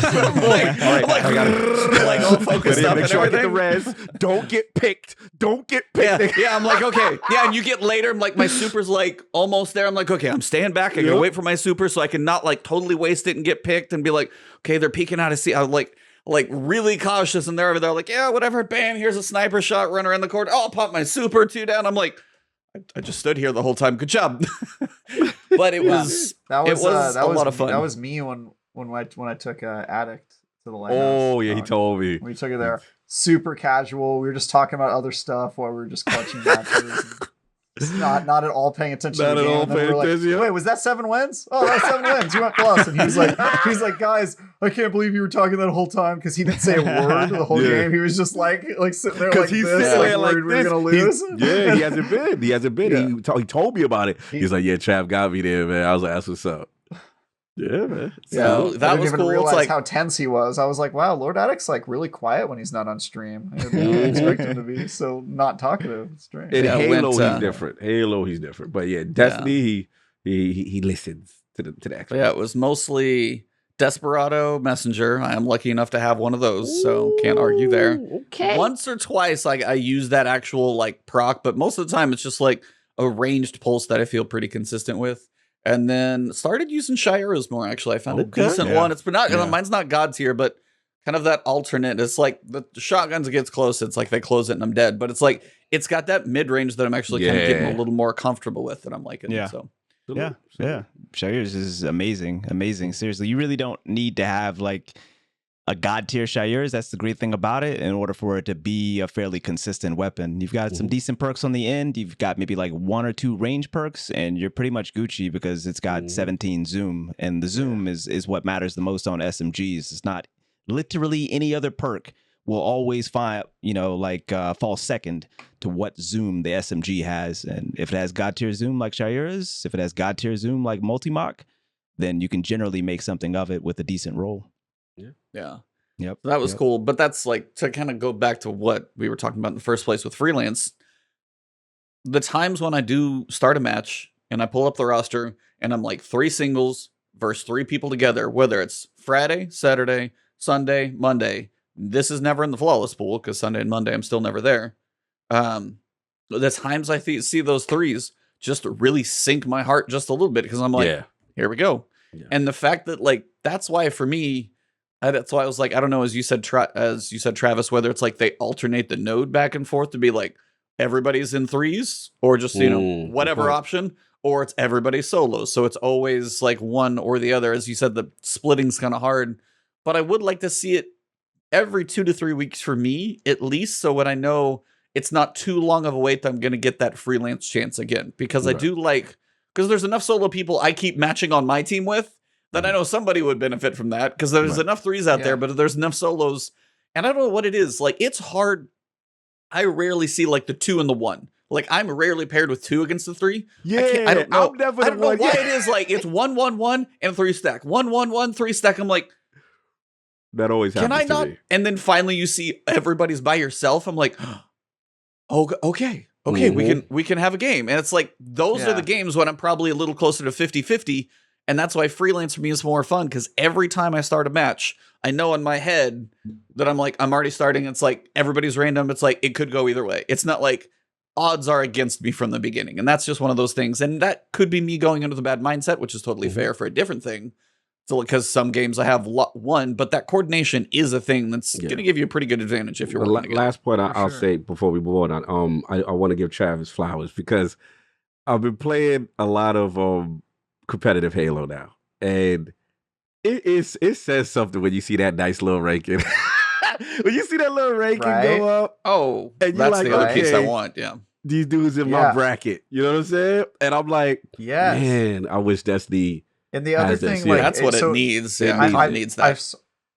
I've sort of reached enlightenment with Destiny's PvP after being so close to Halo's multiplayer, working on the wiki, because once you really get in like under the skin of a game that does multiplayer, the multiplayer, I'm not talking about the sandbox and the gunplay. Obviously that's great too.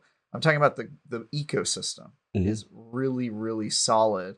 It kind of made me start to think about Destiny in a different way, of like kind of analyzing. And we haven't met in another week, so it's been 2 weeks since our last episode. In that time, I've just been like face first in Halo Infinite's multiplayer, and it's like, why aren't there sandbox? Why aren't there playlists? Right, that there's playlists that rotate in and out, but they're only on social. So like, why is it just trials every weekend? Shouldn't there be a weekend playlist? And sometimes it's trials, which is this 3v3 mode where you have to bring your own team. And other times it's a competitive mode that's everybody's, freelance. And maybe another time it's like, because for us, trials is, I don't even know what trials is right now. Because if you think about it in terms of Halo, trials objective and trials 3v3 deathmatch would be separate game modes. But we think of them in Destiny as one thing. We think of it as like, oh, it's trials, but this time there's objectives. It's like, okay, well then that's not trials. Like, that's a separate game mode. It should have a different name. So there should be trials freelance, and that has its own playlist, or it rotates out on some weekends.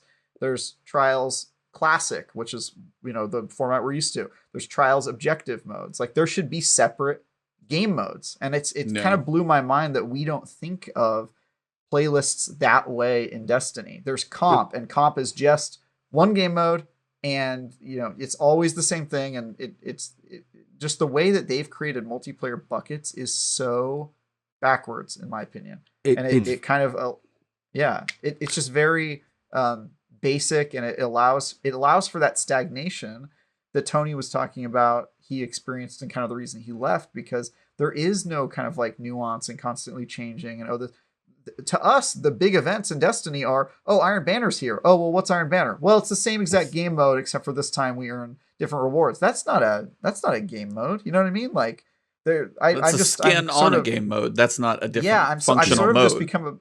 I become obsessed with how well Halo has its playlists and the way it identifies different games. And something else that Destiny could really learn from, isn't afraid to have silly game modes like Capture the Flag and Oddball, and just the stupid stuff that's just kind of like more 4 fun. years in, and we don't have that stuff. Why did games decide to get more boring with their multiplayer modes over time? Because they used to just be crazy with all the different modes they'd offer. You're on fire with that, because you got me thinking. The closest I remember Destiny to that was D1. And I remember you watch the TWAB, and it's like, yo, Iron Banner is going to be... Like, I remember when Iron Banner Deathmatch was a thing. And regular Clash, you're like, yo, Clash is this week. You know what I'm saying? Like, yo, Rift is this week. You know what I'm saying? And I think my guess is that for whatever pushback the community... Because let's be honest, the majority loves Control. I mean, it is what it is, right? Maybe the metrics show it, whatever...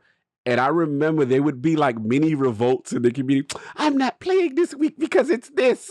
It gets so boring though. I mean, that's kind of and make you appreciate the mode you like when it come around. You know what I'm saying? But I mean, yeah, but that's kind of the thing. It's like you take the oddballs, you take the Capture the Flags, you take Rift, you take Clash. Even like to see Clash and Iron Banner and D2 would be like, oh my god, like it's just Clash. Can you imagine if they did in a totally different way? Can you imagine if they did Iron Banner momentum control with the way that gun, with the stuff, it's more guns, quick, like different sandbox feel, just to mess with everybody, and they'd be like, oh god, it's all scout rifles. But like, just to make it feel different, because as you said, it's Control with some paint. That's all Iron Banner is. And it's like Control with some paint, and like the absolute worst reward system right now. And they've said it's somewhere on a list, but it's not high on the list. And the fact that there's like no direct path after the loot. There's no, like what they did for Trials. Just do that to Saladin, at least for now, to give your some consistency of like, hey, if I want to spend 20 tokens on this one weapon, it's at least a roll on this one, not 20,000 drops later, I'm out of tokens and I didn't even get one of what I was going for. Thinking of as well, the last time Destiny had a interesting temporary like limited time event playlist, it was because they broke the laser and we had laser tag. That is Destiny's version of creating a limited time event with special rules. Is they make a mistake, and then everybody just jumps on the meta for like a weekend until they fix it. But like, imagine if they just did like that. Imagine if they just did a laser tag weekend where you could only use laser weapons, or like they did like a all power weapons weekend, or something crazy. Like, we got Fiesta before the game Halo Infinite is even out. And that's like a crazy balls to the wall. And I love that mode. I love that mode. Iron Banner Mayhem. Do it one time. Iron Banner Mayhem. It's just chaos, but it's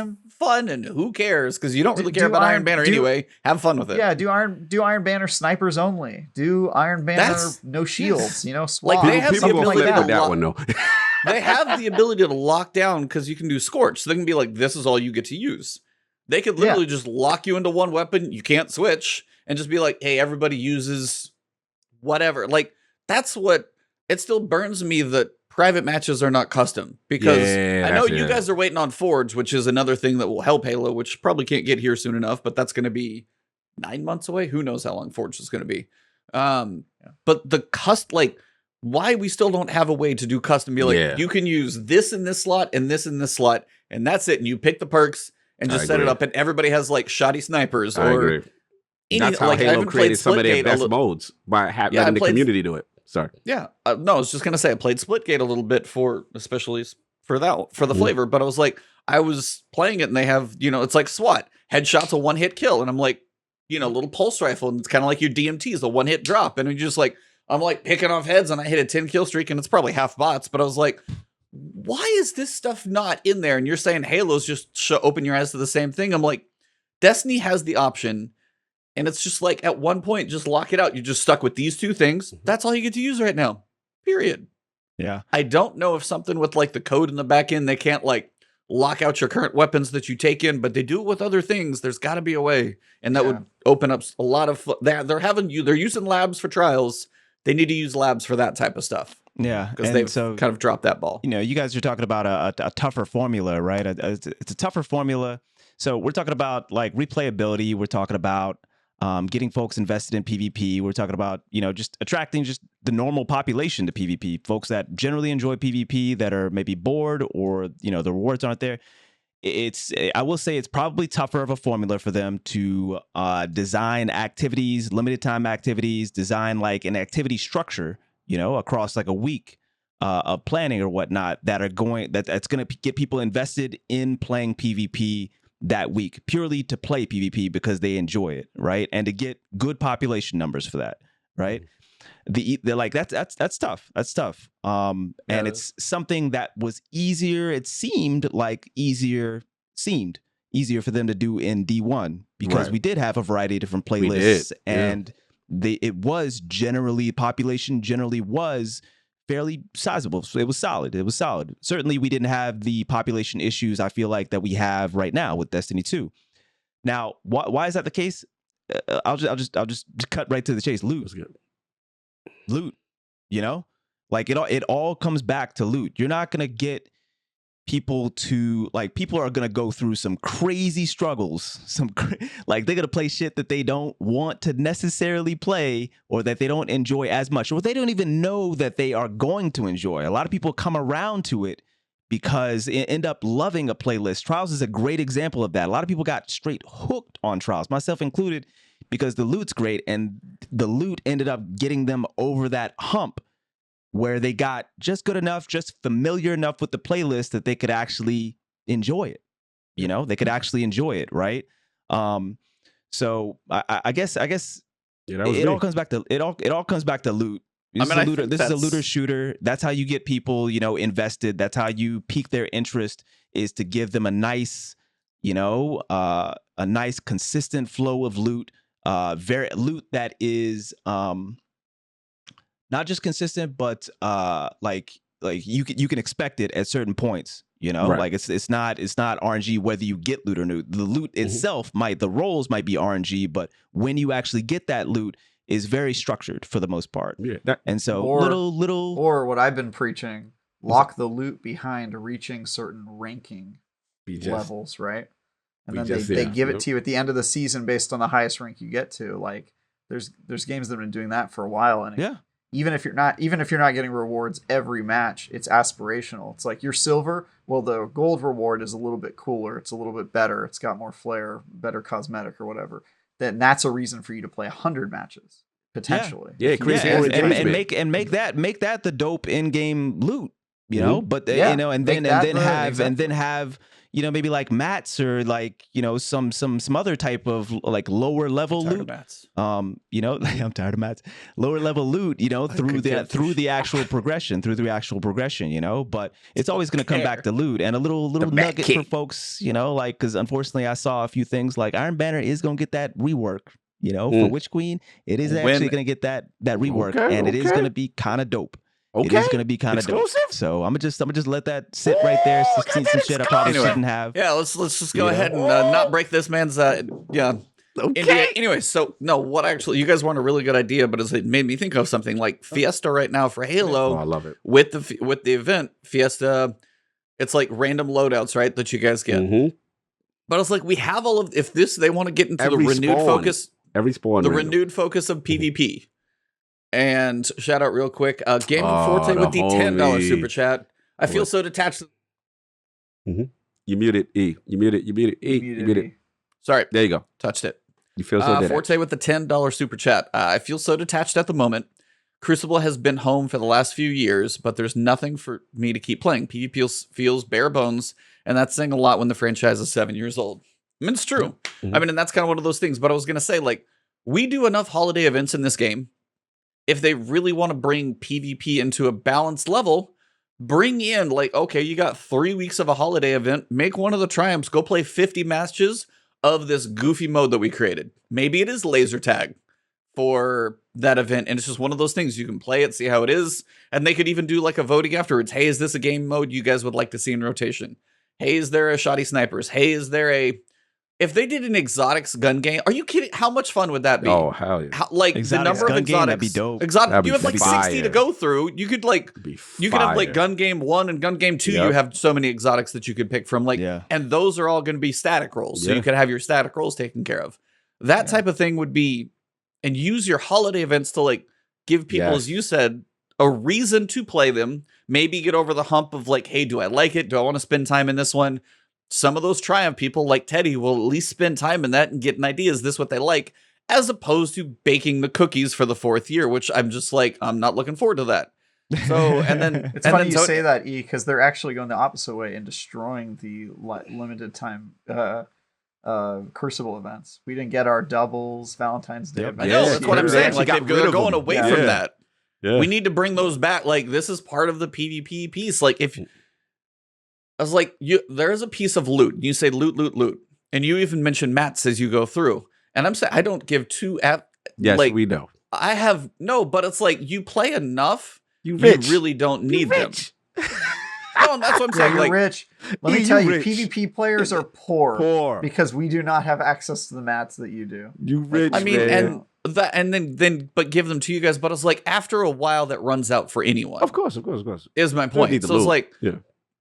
so There's it's like nothing to spend your mats on, really. Yeah, That's the there's big like, problem. you know, literally every class item that drops from me right now is just pissing me off. Whether it's blue, whether it's legendary, I don't need a class item. I have 4. They don't change in stats. I've masterworked 1 of each type. I'm done. Just shut that slot down. Stop dropping it. Stop I don't dropping need a it. class item until Witch Queen, and then even then, it's just something until I infuse. Like class items means nothing Well, to me you right like now. the new activity, what they're alluding to with the way loot I mean, is, yeah. I'm looking forward to like, you know, seeing what that stuff has, but it's like, it's going to be a Thorn style piece of armor. Sure. Functionally for what my character does for stats or loadouts or anything else will not change a thing.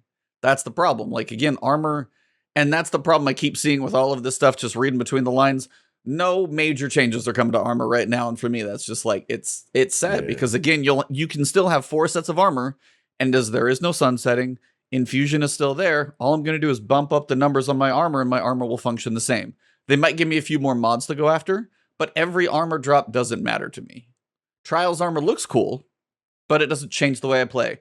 Trials weapons technically can get, you know, you could go after the adept. You can get some different like perks, different stats on those things. Like they're a little different, but armor across like the whole right side of my character, I just like, and that's one of those things where materials are mostly meant to be spent over there because again, it only takes enhancement cores on the left-hand side. So all the high level materials after a while just don't do much for me. It's like, and that's the thing you go through. And after I was sitting there on double Nightfall, I think rewards, and I was playing through just like I did like 20 runs, Yeah. and I ended up getting like 50 cores, 20 shards. Did not get that many weapons in the double loot weekend, by the way. Oh, wow. Like 20 runs, I think, and I was doing this on matchmade, so I wasn't doing this on like master, so they will Right. drop higher there. But I was Right. seeing like for a matchmade person to go in to see how much they would get. I got like 1 to 2 prisms like every time. Right. So like that's a good time to farm. Cores were dropping 2 to 5 every Yeah. strike that we finished up. Weapons were a couple, but then even when you start getting enough prisms, that's a point. So it's like, I know a newer player will have much more to go through. Yeah. But there is a point to where, like, as you guys have said, the loot in trials doesn't mean much at all. After, even for me, I'm kind of getting to the point where I have engrams saved up. I'm like, I don't know what I really need to go for yeah. now. Cause I've got like 2 or 3 God roll reads. Like I'm good. Yeah. Shire's, I'm starting to get a couple I feel good on. Mhm. Igneous is probably one where I could still get a good roll, and that's like the only one. But that's like it. Like I'm getting to the point where even me, who's been solo queuing trials and only mostly going after reputation, I am at the point where I'm even running out of loot to go for. Mhm. And if I'm at that point, the people who are like the rest of you guys that are good at this and go to the lighthouse a lot, you ran out a while ago, which is a problem. Well, two things I'll make a note of, you know, like things are going to matter more as far as mats and things when we can actually craft. You know, I'm curious to know about Very that. curious to 'cause know about it's that. going to We be actually new cracked. materials we got to go earn, but that's a different thing. yeah. So I mean, you know, the materials even that we're getting right now, I assume, you know, even if they end up transitioning some stuff over, that's going to matter more when the crafting comes up. That stuff is going to be more important for folks that both play the game a lot and both folks that don't play the game a lot. That's number one. And then number two, what was it? I think I was thinking that like things. Yeah, I think this is actually what it is. Like those mats and things, they still matter to me, at least, because I'm one of those people that plays the game a lot and am invested in just build crafting. Yeah, me you too. know? Yeah. Yep. Like Builds. I run through min-max them. the Yeah. shit out of like I'm with you. Yeah, all of my builds for PvP, and if I have time for PvE. For like today, I was running through Harbinger missions kind of just on the fly. No, I didn't build craft for that. But trust me, if I had more time, if it was a longer stream, because it was a short stream, it was like 3 to 4 hours. If I had a longer stream, you would have seen me for the first hour, like going through a build craft, pretty much on like all 3 of my characters that I had to run on, because I just want everything to look and be crispy all the time, you know. And then we got to get to the fashion side of it too. I ain't trying to go out there. I ain't trying to go out You there. got transmog now. You know what I'm saying? Transmog takes care of that for you. So. Yeah, I'm just So don't need to level those up. So, you know, for me, the mats still matter. I play quite a bit of PvP, obviously. The mats still matter because every time I build a new, I'm rocking, you know, Amkar spawns right now. Woo. You know, I made sure that, you know, I got max as much. Obviously, I got to have my 100 recovery. And then from there, I got to make sure that my grenades, you know, that grenade energy is up all the time. So 8, 9, or 10 on the grenades. Respect. So that stuff, you know, that stuff still matters to me. And so therefore that again, that leads me back into that stuff is probably going to matter a lot more once crafting comes through. That's and probably fair Probably in about fair. 3 months. Yeah. There's a point of, I guess, of diminishing returns of the value of those, because you are drawing down to like fractions of improvement to a while when you are doing builds. Like if you, depending on how many different builds you want to go for, I guess. But there is a point where I guess there's like diminishing to a point, I guess, of where. No, you're right. Yeah, it is. Yeah, but then again, with the ability changes, it might end up being more impactful. You know, you might actually. we gotta see how that's gonna go. I'm pretty curious about that too, because if I get my nade back a decent amount sooner than you, especially when we don't get them quite as often, then I'm clutching that 1v2. I'm clutching that 1v3 because I had a nade up and you didn't.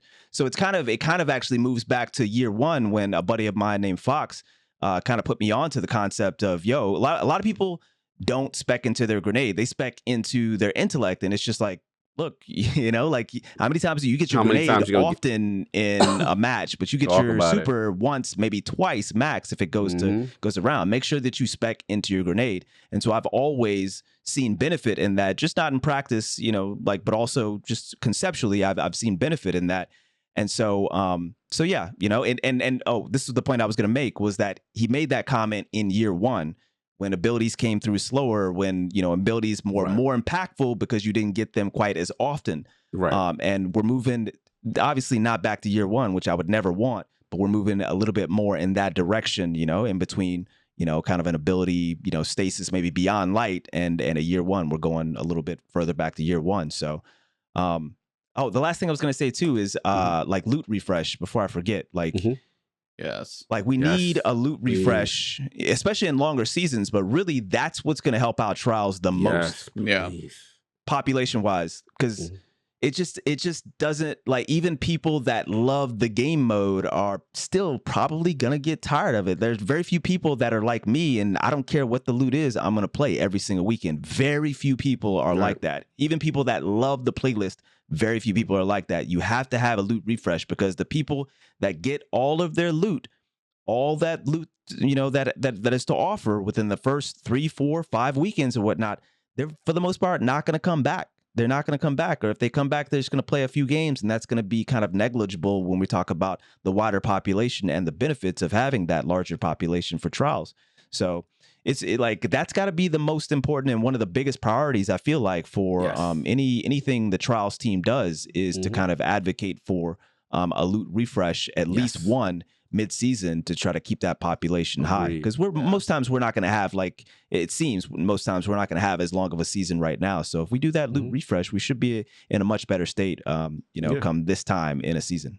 And the last point I'll say, I agree with that. And for comp, I would love the old Pinnacle system to come back, because I felt like in relation to the ranking, because I felt like it motivated me to get that, recluse. It motivated me, to get that ranking tied at mountaintop. I remember you in there. You know what I'm saying? Like, it motivated you to get in there to attain that rank. Yeah. That whole system needs I mean, we've beaten that horse to death probably, but comp in its comp, and then freelance comp, but just comp in itself, that's the ranking system that needs like the aspiration, that needs a reason to go for it. And when you see people get to Onyx and Halo, you're like, damn. Yeah. Like, who, like, there's zero, like, what's the point in going for 5,500 right now in comp? Like, people would do it to level up at the start of the season just for the packages because it's easier for, skilled teams. But outside of that, what's the incentive? No, there's nothing in there that's worthwhile. So, no, I would say that pretty much covers trials. Of course, it went a little long, but what do you know? Nothing normal here. Next thing that's coming back, kind of heard rumors of this, but it did actually get confirmed. Moments of Triumph is coming back, and it starts on Tuesday. So we're going to get about 2.5, almost 3 months of Moments of Triumph to work on checking a whole bunch of boxes. Teddy is going to have something to do for a while. So it's perfect timing, really. I almost wish that some of the objectives in the Moments of Triumphs required you to boot up older Bungie games.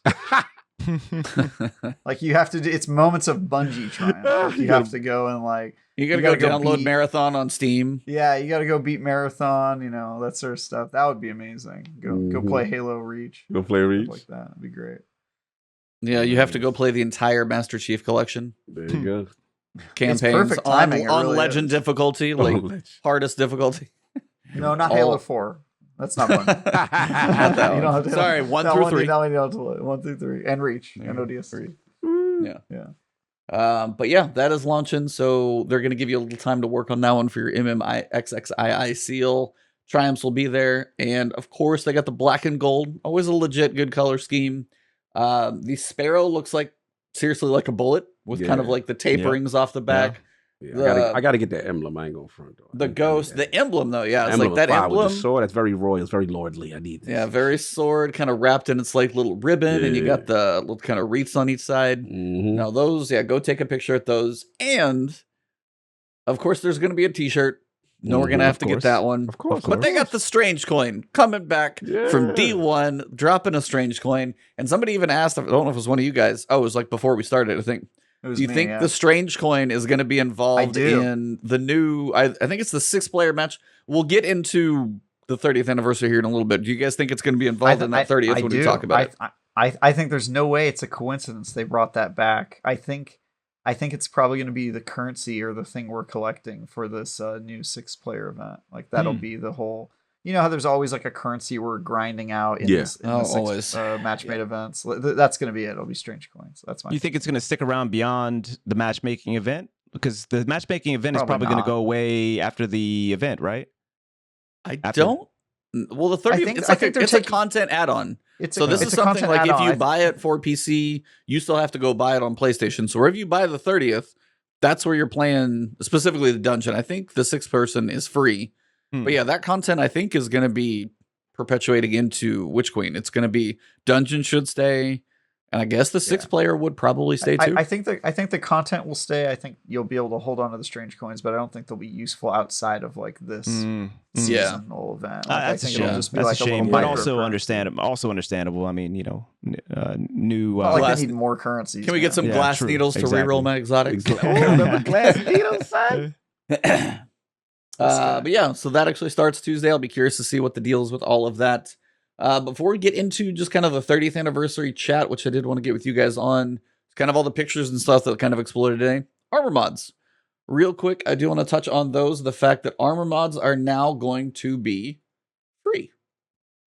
So it's actually something, honestly, I'm pretty surprised that they're doing, because for somebody like Physics over here, if it's free, and they said the third-party Destiny apps starting on December 7th can do this, theoretically, people can now make true, like all the way down to the mod crafting loadouts. Yeah. So potentially, if you could save a loadout with this armor, put these mods on it, like you could be flying into a trials match, and if you're like looking through what they got, you could switch it over and maybe fast enough have a completely different loadout and mods that match just by clicking one button.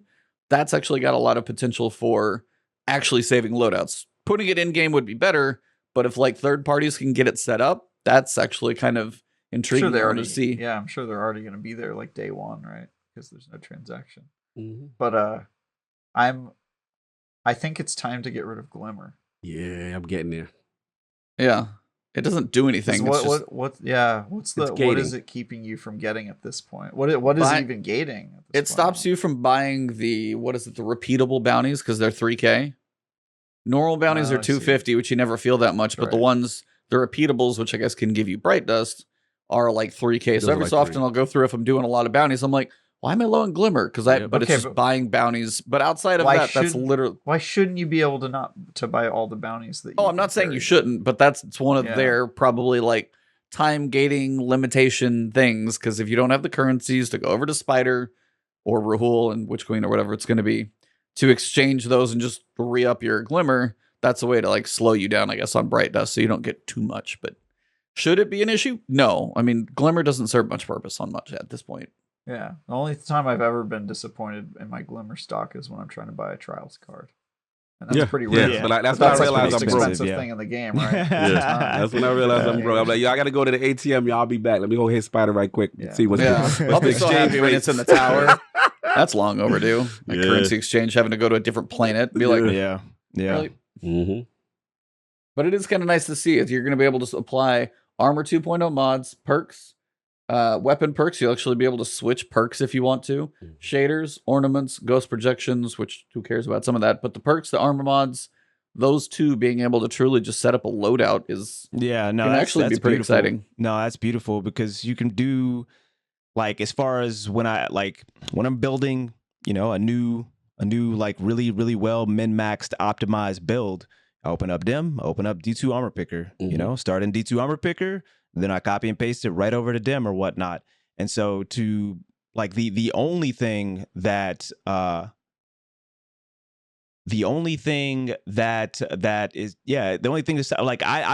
would love to always do the fashion stuff, in Destiny. Like it's beautiful. Like it's just a beautiful interface and that sort of thing. But yeah, like as far as like it's the other side of the coin, basically, the mods. Yeah. Like I've already like switched all my armor over. Like why not just put the mods on there? Because the mods are part of the reason why I'm running the build is because the mods are necessary for me to get the stats, that the armor already provides at base, or that the armor, like you know what I'm saying? Oh, you know what I'm saying? So so the mods are part of the stats, and the armor is the other half of that. So it just only makes sense that you'd be able to apply both of those things through DIM. And then we can do the fashion and stuff like that inside, which is equally important, by the way. Equally, at least. That's right. You gotta look good. That is the gotta look good while you're breaking ankles, right? You're gonna be like, oh man, I can't stand anymore, but he looks good. But he looks nice though, for real. When he's standing over me like that, he look nice though. Crisp. Yeah. That's a very fancy teabag you've got there, sir. I alluded to it, but I wasn't going to say it. He's standing over. I was like, that is a man that is indulging in specific activities. I'm just saying, shitter divers need to know. They need to know, okay? Hey, hopefully that'll be less of a thing coming up. Agreed. About 4 days, 5 days. A lot of people are going to have to start using guns. A lot of people are going to have to actually start using guns. Primary game. Yeah. Mm-hmm. So the final piece we've got is the 30th anniversary is around the corner, and I wanted to save this to kind of second to last thing. Basically, I've got one other touch for you guys towards the end, but 30th anniversary. So we started to see some pictures drop today. If you look up on Steam for the 30th anniversary pack, you can see one. Apparently, Xur has a horse. It's a celestial horse, it seems like, but apparently the 9 have this horse because somebody had a picture of like the drifter and then all the stuff that went. Do what? It's Butt Stallion. Borderlands. I don't even know the reference. You never played Borderlands? He never played Borderlands. Yeah, somebody just put me onto that today. So. Okay. But anyway, he's got a horse. There is obviously Xur seems involved in what looks like the 6th person, I think, because you got 6 people standing outside of this like glowing thing, and he also has like Wheel of Fortune. Yeah. With like whatever race you're going to be playing against. Or I don't know if any of you guys watch Dude Perfect. The Wheel Unfortunate, I think, is going to be. It's like Wheel Unfortunate. Who's your enemy? And it's got Cabal, Taken, Hive, Vex, and Fallen. You got one of each. So it's like, all right, spin the wheel, and I'm guessing see who you're going to fight against in this 6-person Dares of Eternity. Mm-hmm. It's going to be, and it also looks like what? If I could derail the show yet again, I feel like I feel like I need to be the guy to say that's not a horse; it's a unicorn, which is different than an alicorn and also different than a Pegasus. Okay. All right. There's Pegasus four has different wings. types. Unicorn has a single horn. What's the one you said after unicorn? Okay, so there's a unicorn, which has that's the horn. single horn. There's an alicorn, which has the wings and the horn. Okay. Okay. And then there's a that was Pegasus, which What's has Pegasus? no horn, just wings. the wings. Okay. And then there's a horse. Yeah. Just, So what you're describing is a dumpster unicorn. horse. Okay. And I want to pass on this knowledge that I definitely didn't get from watching episodes of My Little Pony: Friendship is Magic. And, there you go. I'm done with you. That was hilarious, by the way. You don't even know what to say. There you go. There you go. Starstruck. Let's go. Sorry. No, that's so we have Zur has a unicorn. Of course, Zur has a unicorn. Mhm. That's not. He's a celestial unicorn with a purple horn. Mhm. Why wouldn't he? Anyway, that place looks interesting. Yes. Apparently, got Wheel of Fortune of who you're playing against. Mhm. But we also got the name for the dungeon. It's the Grasp of Avarice. Mhm. Avarice is like a deception, a lie. So we're if gonna you be look up lied to? avarice, that's not no. What's Well, avarice? It may be a different. Avarice is extreme greed for wealth or material gain. Oh, Yeah. sorry, I'm thinking of Is artifice. this like the story of Zur, the trial of Zur? Like we gonna learn his Well, I backstory? mean, like grasp of avarice, you're grasping for greed, and we're going into the loot cave. That's the dungeon. So I mean, they Greed. nailed Got the name Got very it. very well. Mhm. I thought that was actually pretty funny. But like the grasp of avarice, we're gonna go down. It's like pirate themed and all that stuff. But like space, I don't know how they're gonna do it, but that is gonna be the dungeon that goes live. Dares of Eternity goes live, and which one are you guys going in first? Ooh, what y'all doing? Probably the dungeon. It's got to be the Yeah, dungeon. who's Yeah. not going to do dungeon? It's loot Yeah. cave themed. It's got Bungie loot in there. Yeah, let's do that. Should I even ask you, E?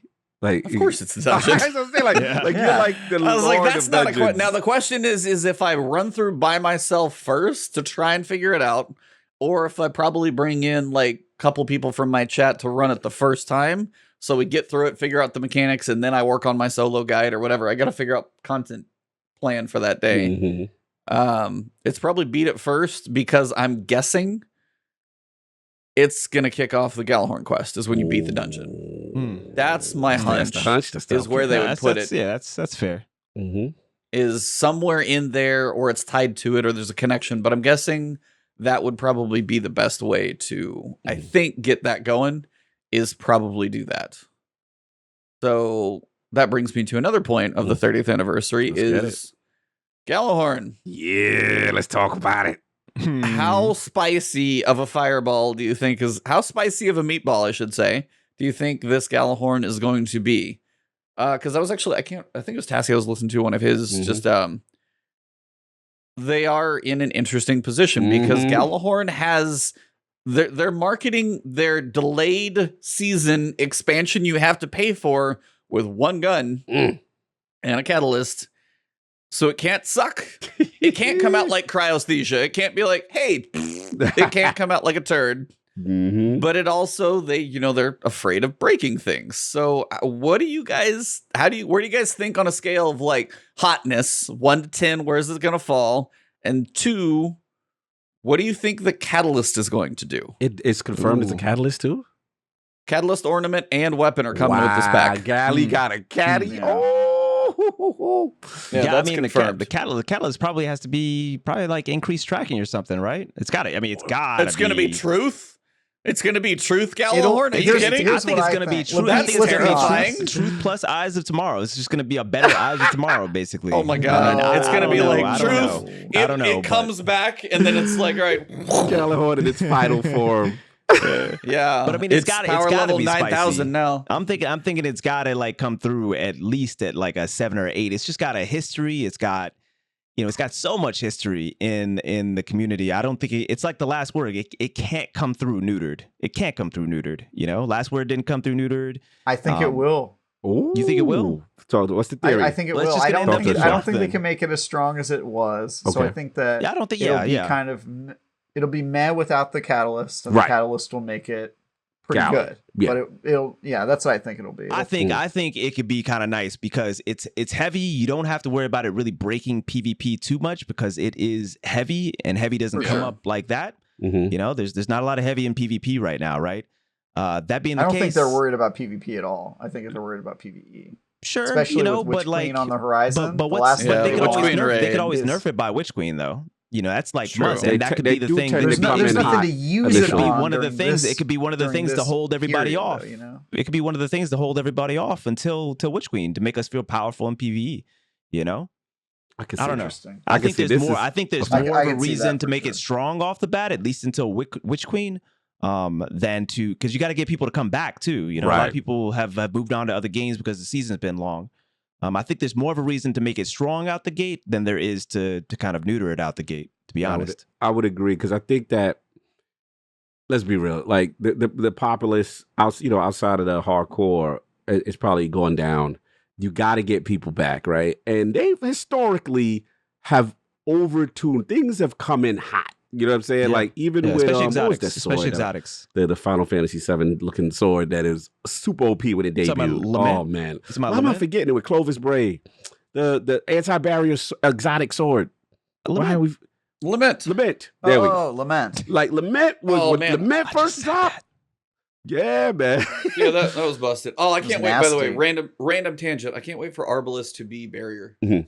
Oh, Oh yeah, yeah. that's So so yeah, lit. that'd be That's really lit. nice. because right now it's like I don't want to use an auto rifle, but if Yeah. I can go legendary, Mhm. Yeah. like legendary linear, and Mhm. that, and I can break shields and barriers. Yeah. Ooh. Yep. Only I'm looking forward to that. The only thing I want to see is, besides, I'm with Trav on this though. I think we reach final form when we get that catalyst. When that catalyst is going to be ignorant. But the thing that I'm actually looking forward to is kind of when Deathbringer Deathbringer had it Yep. had its moment was when you threw that warhead mod on top of it with the rocket launchers with Yeah. the extra 20 Yeah. or 30%. Yeah. That's when it could get stupid. Like, so I could just see like 6 people in a raid, clips of Atheon getting melted in seconds. Galley's back. See, they want that. Get the hype. Give us Yeah, a get the couple of marketing, months, get people the to come back. marketing. For, Exactly. Then Witch Queen, Exactly. you know what? We realized, like how Vex, we realized it was a little overtuned. Came out a little We hot. realized it was a little hot. ignorant.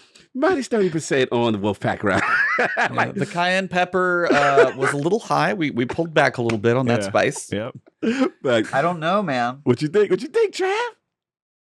I think they thought that that's what they were doing when they made Stasis. Mm. I thought they were doing that thing where they go, oh, we'll make it a little overpowered on purpose, and it'll be like tongue in cheek, it'll be fun, and people will have fun with it, and then we'll nerf it. And I think them trying that with Stasis, and then it backfired entirely because they everybody knew- hated it immediately. They knew that was coming in hot. Like they even knew. Oh, they of Well, I course mean- knew it was coming in hot, but that's my point is that I think they're not going to make things knowingly come in hot as often yeah, but that's- anymore I don't- because that's- they saw how that could go wrong. You know what I mean? Yeah, Like, but it but broke the Stasis whole sandbox. fundamentally, yeah. But Galley's not going to fundamentally break PvP because the thing is, people weren't complaining Right. about Stasis in PvE. Like it wasn't Yeah. a thing no, in if anything, PvE Titans like that. still suck at it, but that's fine. Yeah, so I mean, like to make the comparison, Dude, your like, warlock stasis in PvP, you can't shake I your can't head. shake my in head at this one. PvE, But God forbid the Titans don't have everything in every class. He gotta No, let Why us does everybody know. think that we do? We've always been the class that, you know what, get out of here. Anyway. Oh, we doing a Titan pity party? That's what we doing? Nah, we don't. No, not like, the only pity. Titans do not complain. That is part of our creed. We leave that to hunters. We got Hunters are the complainers. We punch. Yeah. Hunters are the complainers. Oh damn! So physics gonna come in. We do not complain. It's true. It's true. In PvP, it's true. Hunters complain. That's their role. My favorite. Yeah, that's true. Oh man, you about to get me going again. You about to get me going. This is the same thing we did last time, man. Nah, but I'm saying like in PvP at least, like warlocks have been kind of like the, a lot of times they get some pretty extreme nerfs. Warlocks, I feel like in PvP, and it's just there's an inconsistent presence of warlocks. They've had some in PvP. OP stuff too. They have, but it's really inconsistent. It's really inconsistent. Till Top Dawn came around, for example, warlocks weren't truly on the map in PvP consistently. Till Top Dawn came around, like it was kind of niche, to get warlocks over like a Titan or a hunter. Mm-hmm. So like if there's any to try to be as objective as possible, if there's any class that needed love, get a slap. That needed love. It was warlocks. Hey, do you want to know how strong slap? You want to know how strong warlocks were? Just look how hard they nerfed. What's the Nova Warp one?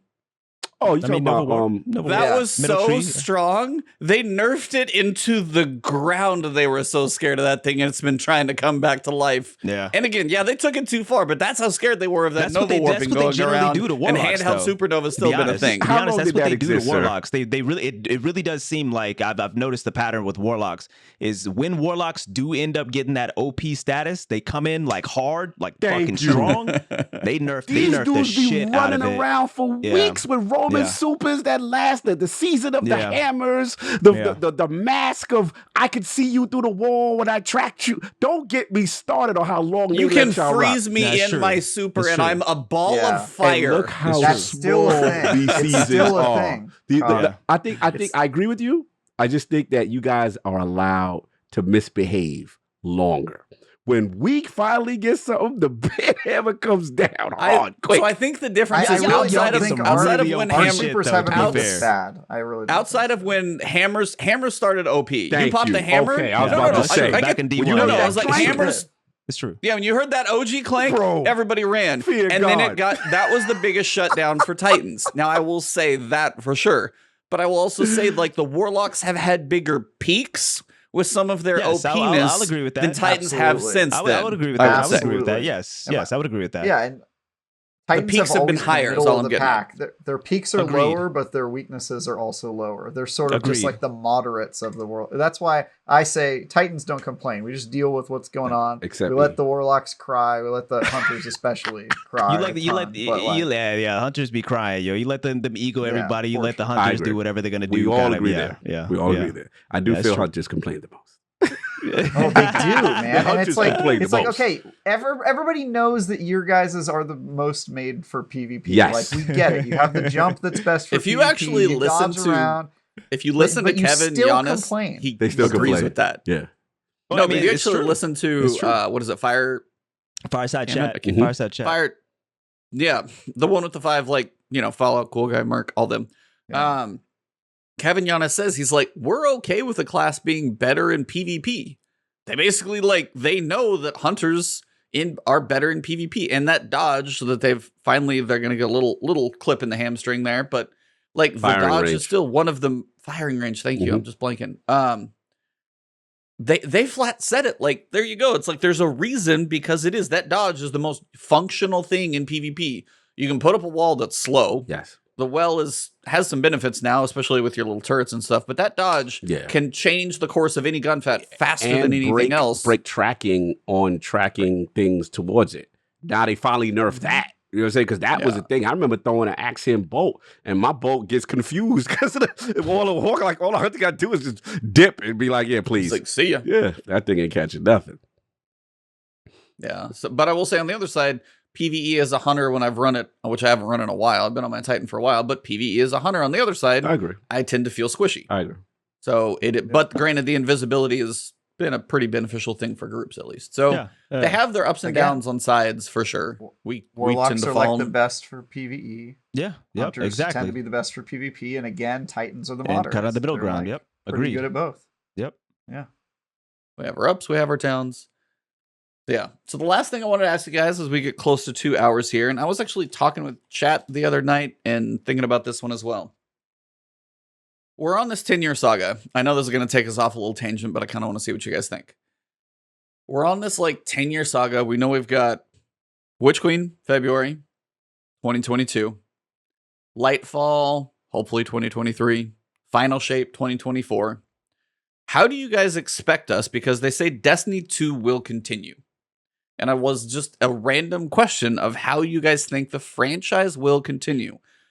If Destiny 2 will continue, will they bring back Cytostatic by that time? Is it going to be a clean sweep and this is like you're making a new character, but Destiny 2 is still around? Are the planets still going to be here? Are we going outside of the solar? Like, if Destiny 2 will continue as they said, or does Bungie not even know right now, which is kind of what we may have come up with, how do you think, and this is the other piece, is like you go, so the big pieces of the story are the expansions.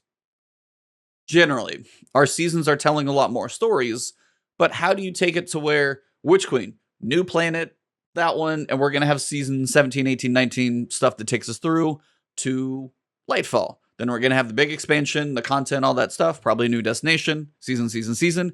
Then you get the Final Shape expansion. Are there going to be seasons attached to that? Does the final season, which is like, I think I did the math, season 27, is that final season going to just like wither off to the end? Is that going to carry us over? So it's just a random question I want to ask you guys. Where you think the franchise is going to end, like season 20 or 24 for Final Shape, season 27. Where do you guys think this whole 10 years is going to wrap, and how will it go forward? Because I got to the point, because if the final expansion still has seasons, I have to wonder a lot of what's the point. Please for the love of God, give us vault space by then. Yes, I agree with that. No. I've got thoughts. Yeah, my thoughts are that I tend to agree that I don't think Bungie knows the answer yet. I think they probably told us a little bit after internally they had kind of decided that this was the direction they wanted to go as a company, and that the teams were still interested in working on Destiny. I think they probably still don't know exactly what that looks like. But I'm of the opinion that the End of Darkness and Light saga, the Final Shape, is going to have seasons afterward, because I think that the transition from Destiny 2 Darkness and Light Saga to non-Darkness and Light Saga is a softer reboot than we might be thinking, right? We're thinking of it as like one game ending and a new game beginning. And I think they're just thinking of narratively kind of resetting and having kind of like a reboot of like the things we talk about, less about darkness and light and less about the struggle against this ancient evil, and more about like what's next, like how could we take this the saga to a different era and talk about different stuff. I think that's how they're thinking about it. So I think there will probably be seasons after the Final Shape that sort of serve as a connective tissue between the End of the Darkness and Light saga and whatever this new story is. Just like the seasons this year have sort of transitioned us from Beyond Light to Savathûn and Witch Queen. I think it'll probably be very similar. That said, I think there will probably be some things that they need to overhaul that are bigger, and it's more of a question of if those fit into the timeline. Because we've talked about a lot the need for a new engine, or for them to revise the engine or do something there. And so my question is, if there's still going to be Destiny 2, is there going to be an engine update that happens around that same time, or can they even afford to wait that long? That's an even bigger question, right? Can they wait that long, or is that something they're going to have to do even sooner? And so I think story-wise, it's more of a philosophical, we're ending one story and we're beginning another. We're not ending one game and beginning another, but there probably are other things on a game level, like the engine, that are represent, in my opinion, bigger changes that they're probably going to have to address, maybe even before then. If they manage to hold out till 2024 with the same engine, I would be really impressed, because I have no idea what the gaming landscape looks like in 2024. But I'm guessing we have an Xbox Series X2 and a PS5 Pro, and I'm guessing things look a lot different than they do now. And I don't see the engine, if it makes it that far, it will be chugging, like, you know, it'll be on its deathbed by the time it gets there. So we'll see, though. I mean, Halo is replacing its engine for the very first time with Halo Infinite. It's been 20 years. Same engine, Blam engine. This is the first game that has a new engine. Is it Slip Space? What is it? We'll see. What is it? Slip Space? The Blam engine. Blam. And now it's Slip Space. Now it's Slip Space, yeah. The new ones, Tony, I'm curious, man. What you thinking long term? Oh, man. Man. It's not something Caught him off guard here. Caught him off guard. All right, sweet. No. You didn't necessarily. I guess a little bit. It's not something that I've thought about a lot. I will say within the one thing that immediately came to mind was their hiring decisions. I mean, everybody has probably been following the fact that they have they've hired some narrative like movie people. Right, some like so they could actually. It seems like Destiny and Bungie's going to go in the direction of producing some media for movies, television, et cetera, et cetera. Just give me the Destiny Arcane carryover on Netflix. Yeah, that'd be dope. That'd be dope. That being the case, since that whole media market is kind of very, very, very rebooty, right? For lack of better words, I think we would expect more of a reboot. Than a continuation. I think we would expect some fresh directions, especially since we kind of got a fairly straightforward carry on from Destiny 1 and Destiny 2 as far as the narrative focus, right? Light still remained. Now we have Light and Dark. It was basically, Destiny 2 is just Destiny 1. I mean, especially considering the fact that we didn't really even get that many like engine upgrades and things along that side until, what was it, like last year, I guess, with Beyond Light, right?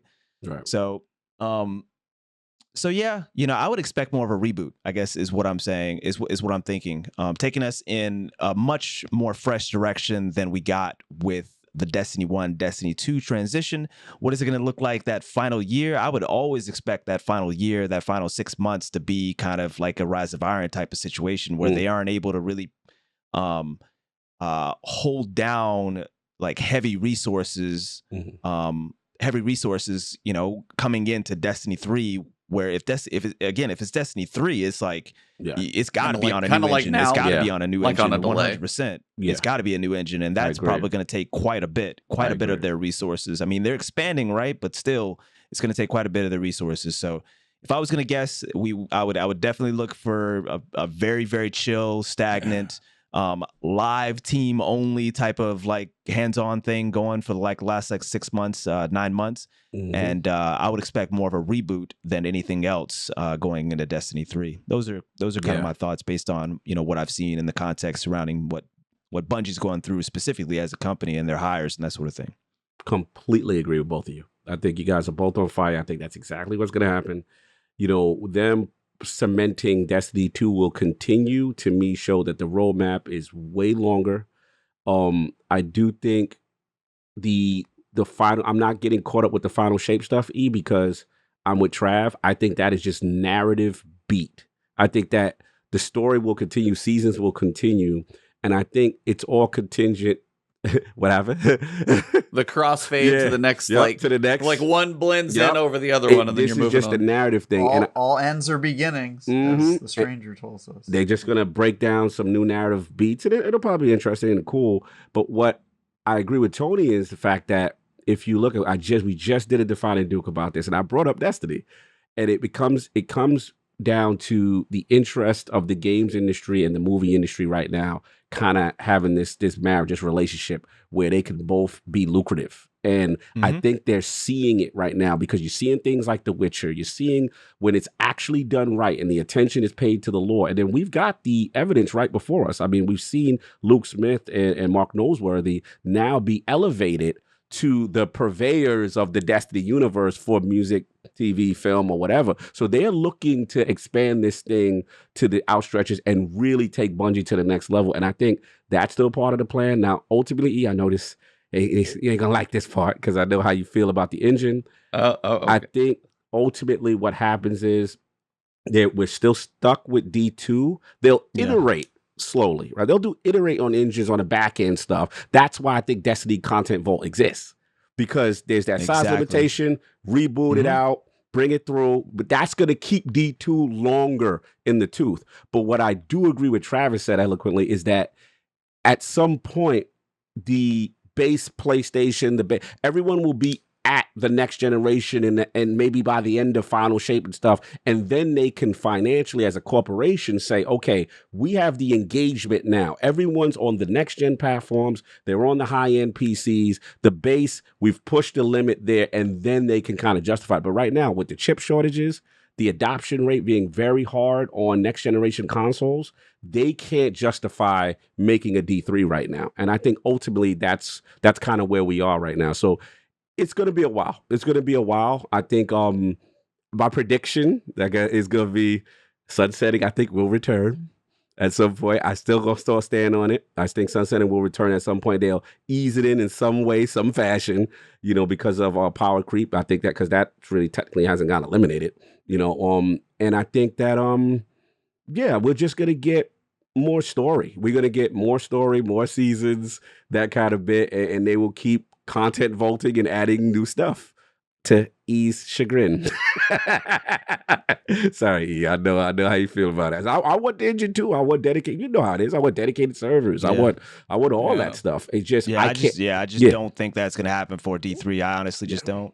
Yeah. I think they will. They will be a D3.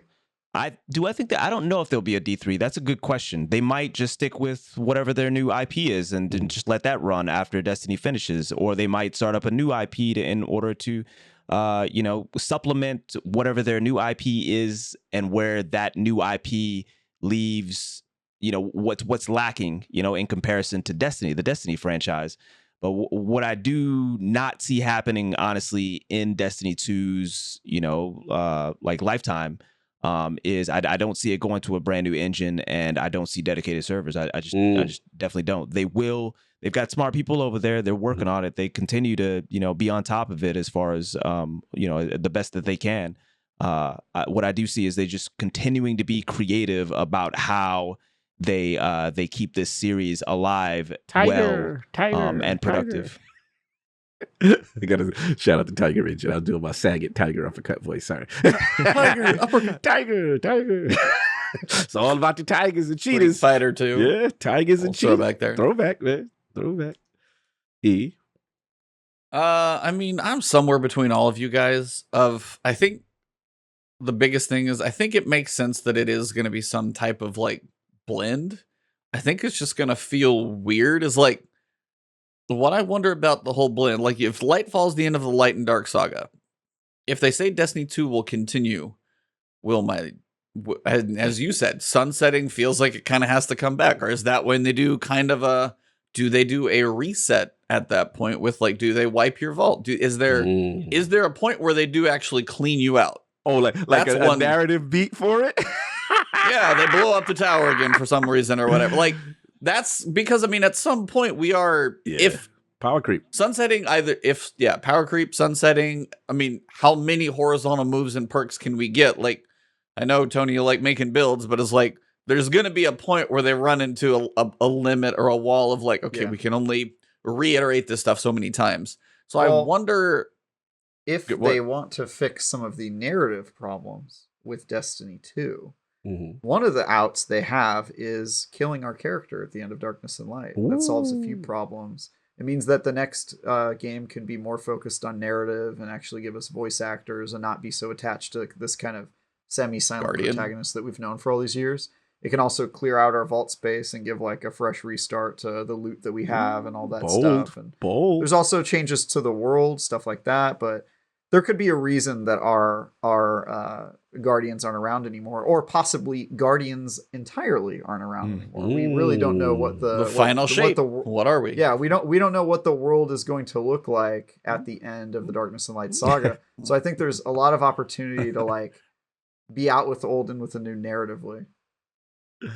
It also kind of fits with how long I think the game can probably exist without needing a refresh. You got to admit. You got to assume that by the final shape, it's going to be very 7 close years.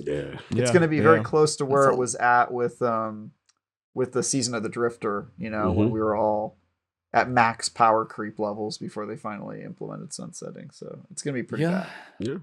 So yeah, it's that's again like questions. I'm like, I don't know what their plan is for that type of stuff. But as you guys say, there's the movies, there's the TV shows, and there's amazing stories they can tell. But yeah, it's like there is the matter, the other IP, whether it's like a cartoon animated hero shooter or who knows, whatever, this thing's a little more like lighthearted. But again, they said like Destiny 2 will continue in some way. And as you guys have said, is it just the patents where it's like they don't change the Destiny 2 name? That's one of the reasons like I've heard, Dota 2 doesn't change, is because they have that name so many places. They don't want to do a Dota 3. They just do whatever they do with that. Same principle for like Destiny 2 is like, it is Destiny 2 because that is just what it is called everywhere.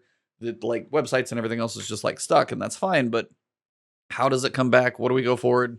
It was just one of those things I thought about, and I'm like, I kind of wonder how, whatever the transition is, how we go forward. As you said, are we in that grave at the end of the corridors of time that we found? Remember that? And is that the way? Yeah, I forgot about that. Where we actually wrap up our character's story as a guardian, and then we're who knows something else at that point. Forgot about that. Yeah. It's just one of those random things. Like I got to talking myself in a circle, and I was like, I don't know how they end this thing, but also go forward. It's just weird.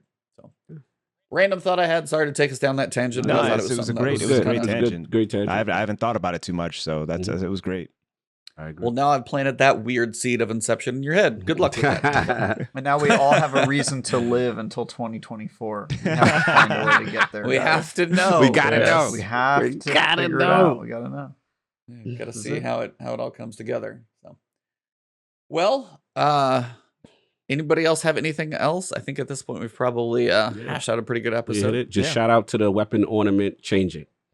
I don't know if we touched it. Yes, thank you. Shout out but for me. That's just Eververse creeping into your ornament screen. That's all. Eververse is I'm Eva for Levante it, is just right there. Easy access Eva. She's like easy access.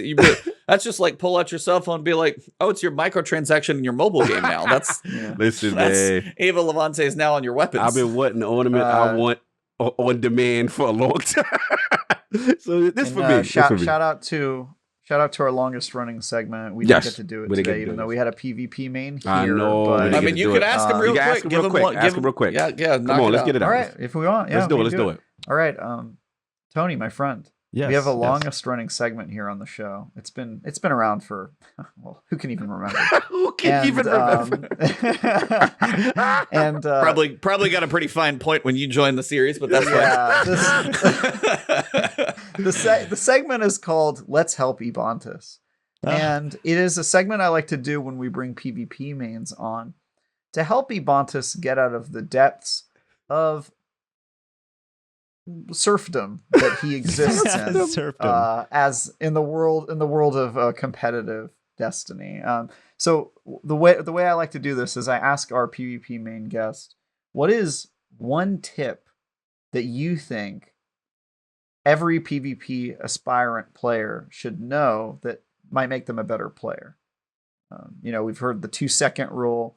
We've heard the 1/6 rule, where you should always be 60-40. Like cover. That was 60-40 rule, whatever that one is. That was one. Yep. Are there any tips that you have that are just sort of like a good rule of thumb to help Ebontis's thumbs be a little less clumsy? almost there. You almost got it. Man, that's a tough one. That's a tough one. I'm sure I've got something that's kind of like an over. I'm trying not to be vague with my play with intention one. I don't think that's specific enough. Let me see. But that's a good one. Explain. No, that's a good overarching one. I mean, what I mean by that, folks, if people don't understand exactly what I'm saying by that, is play with intention. Don't just when you drop into a game and you're trying to play for improvement.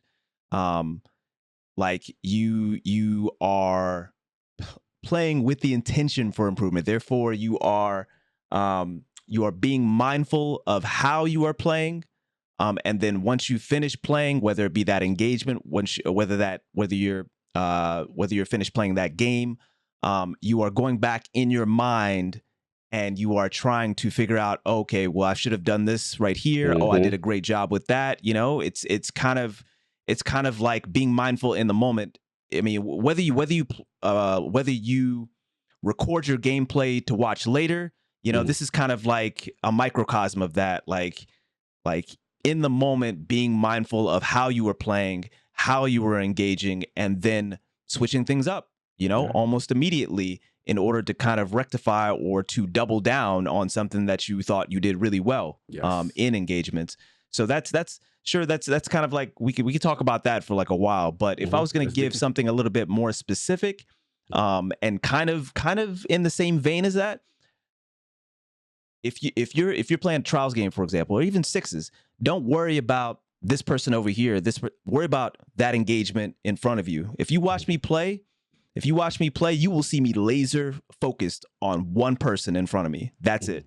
That engagement, even though there is somebody right next to them over here and there's somebody right behind me. If I don't give ultimate 100% focus on the person that I'm engaging with, that I'm shooting at that time, then I don't 3-tap that person. I don't 3-tap that person with my hand cannon. And when I don't 3-tap that person with my hand cannon and I get like a body shot, it takes me longer to kill that person, to eliminate that person. So I can't shift my focus then off to the next person, or I can't recover, or whatever else. Or I get team shot because that person stayed alive for just that split second longer. And now it gives this person over here that time to like slide in.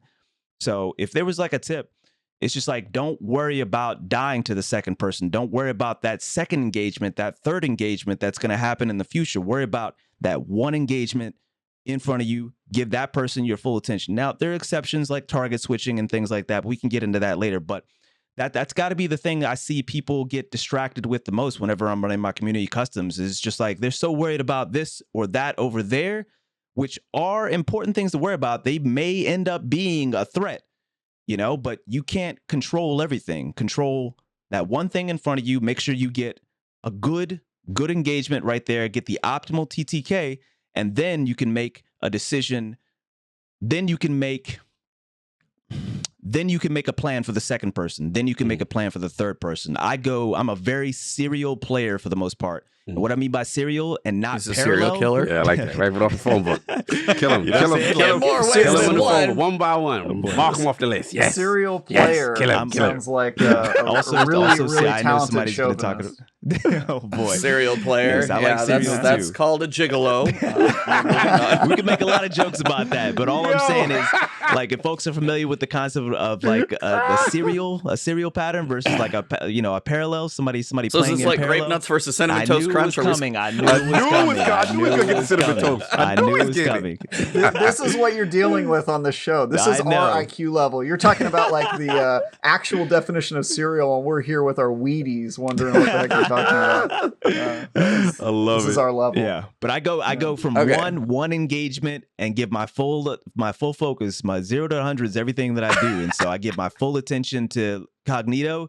And then once Cognito's down, then I give the next person the attention, and then I give the next person. Whether that ends up working out or not, that's how I still play it, because yeah. If you try to focus on too many things, too many players at the same time, then you're going to end up splitting your attention, and you're not going to give yourself the best. You're fighting 1v3, fight 1v1s, fight 1v1s. Right. And that's why you see people run around the map in like a 1v3 situation. You see them running around the map trying to isolate 1v1s. And even when I'm facing 3 people, I use cover to try to isolate 1v1s. If 2 people are like right here, but I've got one person right here, I just make sure I angle myself behind cover so I'm blocked from these 2 people, and I can take out this one person. Then once this person's down, angle myself a little bit more, take out this next person, keep this person over here so that I'm behind cover from that person. Take that person out, and then angle again. I've done it like I do it all the time. And so that's the play. Focus on that one engagement in front of you,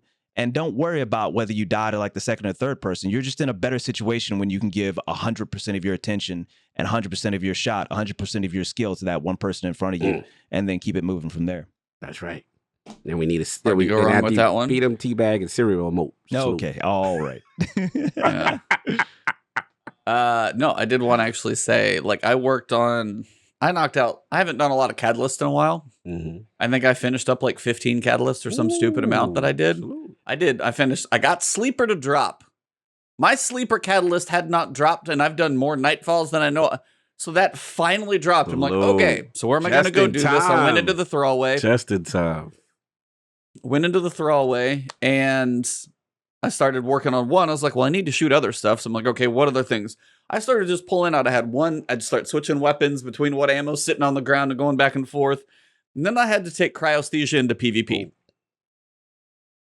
That one hurt. Yeah. But I will say, I was like, somewhere I read, and so I remember somebody saying, it's like, I had better luck at doing this in Rumble. So I took it into Rumble, and I tried to pair it with something reasonable on the other side for a little bit more range or something. But I was like, I will say, like, the little bit of time that I spent in Rumble, and I haven't played Rumble in forever, it is a very good way, as Tony said, work on your one-on-ones.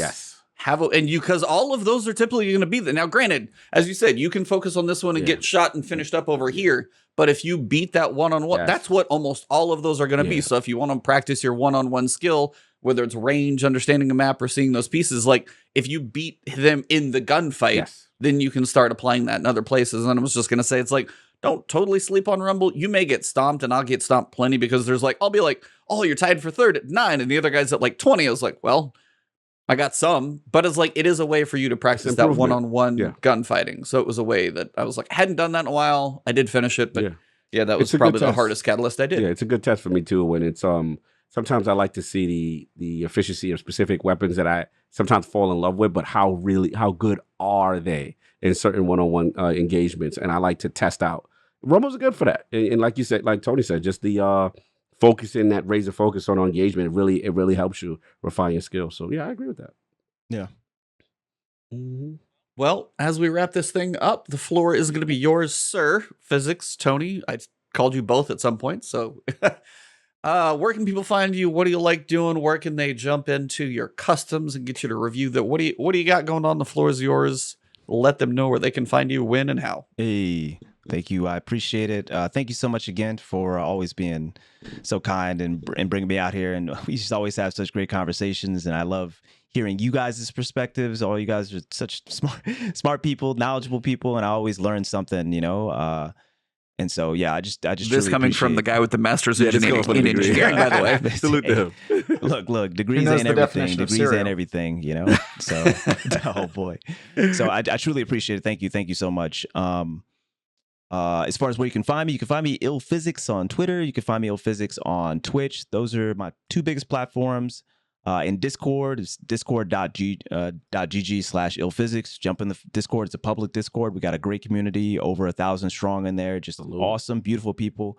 I hinge my community very heavily on being inclusive, being thoughtful as well. So, I mean, a lot of what I do with regards to streaming and on Twitter is kind of cultivating a community that is, again, thoughtful, inclusive, that, people think critically, people think about other people's feelings and don't just say some weird shit. And all of us to hopefully, grow, whether it be, in Destiny, or whether it be just in our lives, in our friendships, in our relationships. So that's the goal. You could find me you could go to my link tree that is on my Twitter, and you can find the rest of my links or whatnot. But it's illPhysics on the big ones: Twitter, Twitch, Discord, YouTube, and then it's illPhysics on a couple of different things. But just go to my Twitter. You can just go to the link tree and figure out everything else. As far as my content, what you can expect is a lot of PvP in Destiny. I am a PvP main in Destiny, but I love PvE. I love Gambit. You'll see me take breaks. Thursday is usually the day, like today on stream, we did Harbinger runs, Harbinger help. And I love PvE. I love, like I said, Gambit. I just do more of PvP just to, keep my skills sharp, and I enjoy the activity itself, the mode itself, more than the other two. But gotta stay sharp. Gotta drop some people, right? So yes, sir. Otherwise, we do get into some variety every once in a while. Most definitely, usually, if it's leaning more towards the weekend, the Phasmophobias, the Jedi Fallen Orders. Okay, we are trying to doing that. Okay, yeah, we are trying to keep it. Are you going to be playing Elden? Are you going to play Elden Ring? I'm going to try Elden Ring for sure. It's not the type of game I usually play. That is for sure. You said Fallen Order, which is like, it's like not baby's first like Souls, but it has more of that intentional combat to it. No, so. it's true. No, you're absolutely true. Yeah, that's absolutely right. You know, it looks absolutely amazing, and that's really the thing that's going to get me on most like Hades, for example. Like it's not the type of game I would normally play either, but that is a game that is 100% on my list. 100% on my list. When just because you better find some time to like dedicate to that if you got like downtime in a Destiny season. Hades is one of those games. Like I haven't done that many roguelikes, and I think I played it at the start of the season. And New Rad might be able to correct me. I couldn't put it down. Every run you want to keep going, and they do so many things. The progression and the story make like it to be one of the best roguelikes I've ever played. Yes. I've heard amazing things. I read the review, I think on IGN as soon as it came out.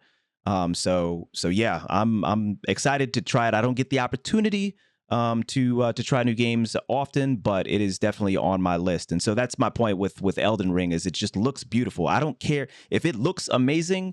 You know, it has a great trailer. It seems like it has some solid lore to it. Like a narrative is always going to be something that hooks me. That's the same thing. Like I love a great narrative in a movie or in a series, great character development. Then that's something that's generally going to get me to try it these days. So yeah.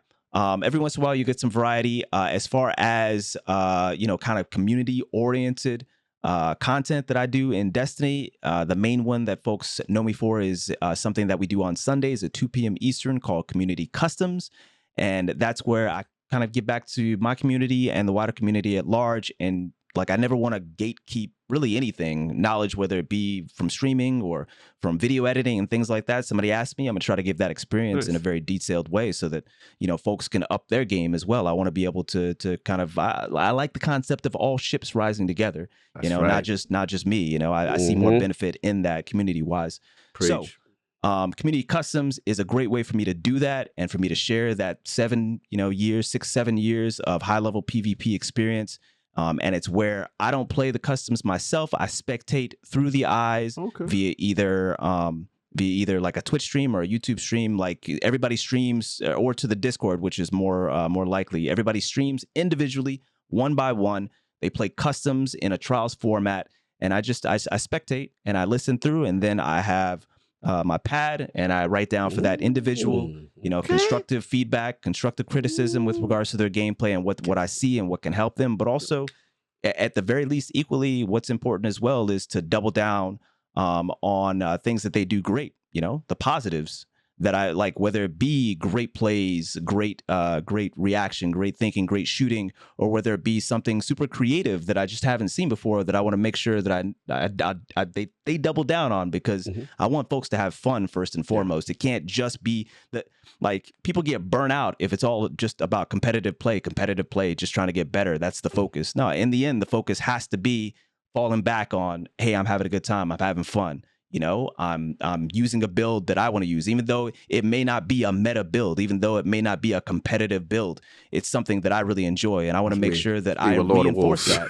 This is something that I reinforce, and that folks see benefit in. So anyway, that's Community Customs. It is open to everyone. All you have to do is jump into the Discord. Like I said, discord.gg/illPhysics, and hop into the general chat and just at me.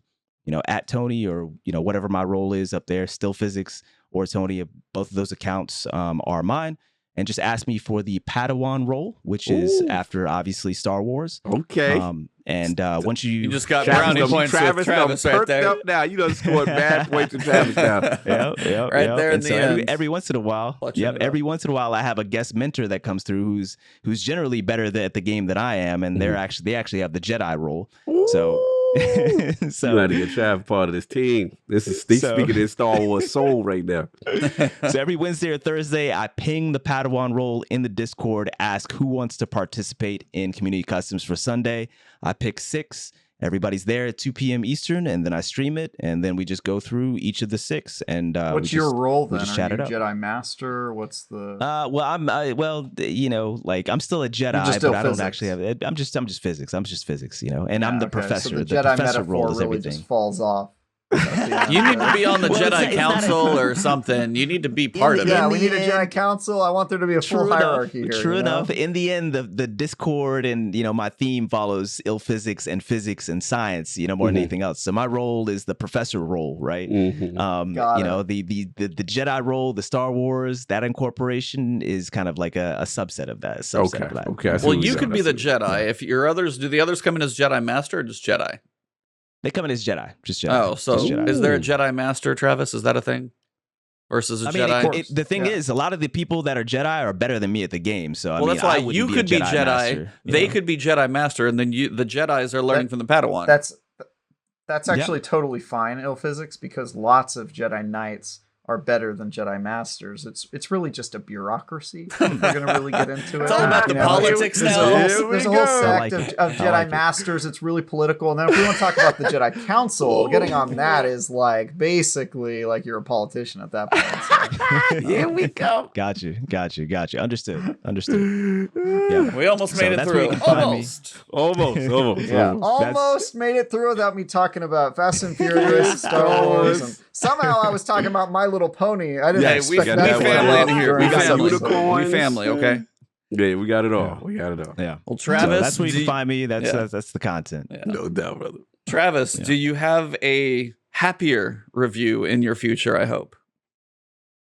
I think so. Yeah, I'm reviewing a game that I can't remember the name of because I just got assigned it like 20 minutes before this podcast. But yeah, I'm reviewing a new game on Steam that probably will be done. It'll be after next week because I blacked out next week to play Halo Infinite campaign. I already told them Nice. not doing it. I'll give me some time off. This weekend though, I'm previewing a game that I can't talk about. I just remembered. Sorry. Stay tuned. But I'm previewing a game that NDA, be unfortunately, careful. that will be live on Wednesday. It is an IGN exclusive, a game that's still in alpha. No gameplay has been shown of it yet, so we're breaking the gameplay debut there, which will be cool. And then I've got a review coming up down the road after I'm done playing Halo Infinite until my eyes bleed, and then you can watch me every Sunday. I do a show called Bitcast where we talk about general video game news. A guy named Ains is there. He's an industry vet. And then we also have a man who answers the question, what would a trailer park look like if it were a person? So yeah, it's quite a good roster. I knew Dan was gonna get the smoke. I knew Dan was gonna get the smoke. Yeah. So yeah, you can watch me there, watch my articles, reviews and previews on IGN.com, and follow me on Twitter at TyGuyTravis if you care about the stupid things I talk about on that Twitter thing. How about you, Cog? Where can people find you? Yeah, which low key podcast are you on, sir? Nothing major, right? Before we do that, man, salute illPhysics back at the campfire, man. This is always a pleasure when he comes. I love his perspective. Yeah, please hit me up anytime. I love being here. This is a worthy use of my time, and we don't get to catch up, outside. We all working so much, so this is a great time to mix it up in a very casual format and just share some thoughts. So it's beautiful being here, and I truly appreciate the invite. Truly. Yeah, much love, brother. I love these type of discussions. Yeah, love these type of discussions, the intellectual talk, and it's just fun. It's just fun and the passion because all of us here are busy. We all do a ton of things, and it's just fun to get together at campfire and talk about it. I go front. Like, I'm excited again. I'm excited to get back into Destiny again. I have my little vacation, kind of like physics now. I got to, dip my foot in, see what's going on with this 30th, what's going on. So, but yeah, with me, you already know, at Lord Cognito on Twitter, all that good stuff. Defining Duke, please support that if you can. Me and Maddie been trying to kill it with the episodes and kind of unique takes on the gaming industry and what's going on with Xbox. Iron Lord's podcast every Sunday, the Lord's Day, 11 a.m. We will have Asa journalist from GameOnDaily.com. Really good guy from overseas. He's putting out great content, so we'll have him in the realm and check him out. And hit that like button, y'all. It's a good show today. Hit that like button in the campfire. We're putting out some good content, man. It's real fun, man. So I enjoy doing it. And what's going on with you? And I just want to pray for you for February. All your favorite games come out in February, and I just want to pray for you and with all the tough decisions you're gonna have to make. I am so sad about that time because seriously, I've been looking forward to Horizon Zero Dawn. I got the monitor and okay, I'm gonna play Horizon Zero Dawn on PC. I wanted to look gorgeous. And then now Horizon Zero Dawn comes out 4 days before Destiny. I don't want to like not sleep enough to finish that game and do it justice, like 50 hours in a weekend. So then I'm like, well, crap, then that's going to be pushed off a little bit. Elden Ring is 3 days, which is almost higher than Horizon at this point because it's insane. And that one, you know, you're going to be playing Destiny. You know, you're going to be leveling that up. time frame is going to be nuts. You're going to be, oh my God. Yeah. Like, Yes, you got to bro. level up, Ain't get nobody ready for the sleeping. Ain't nobody raid, working. all that stuff.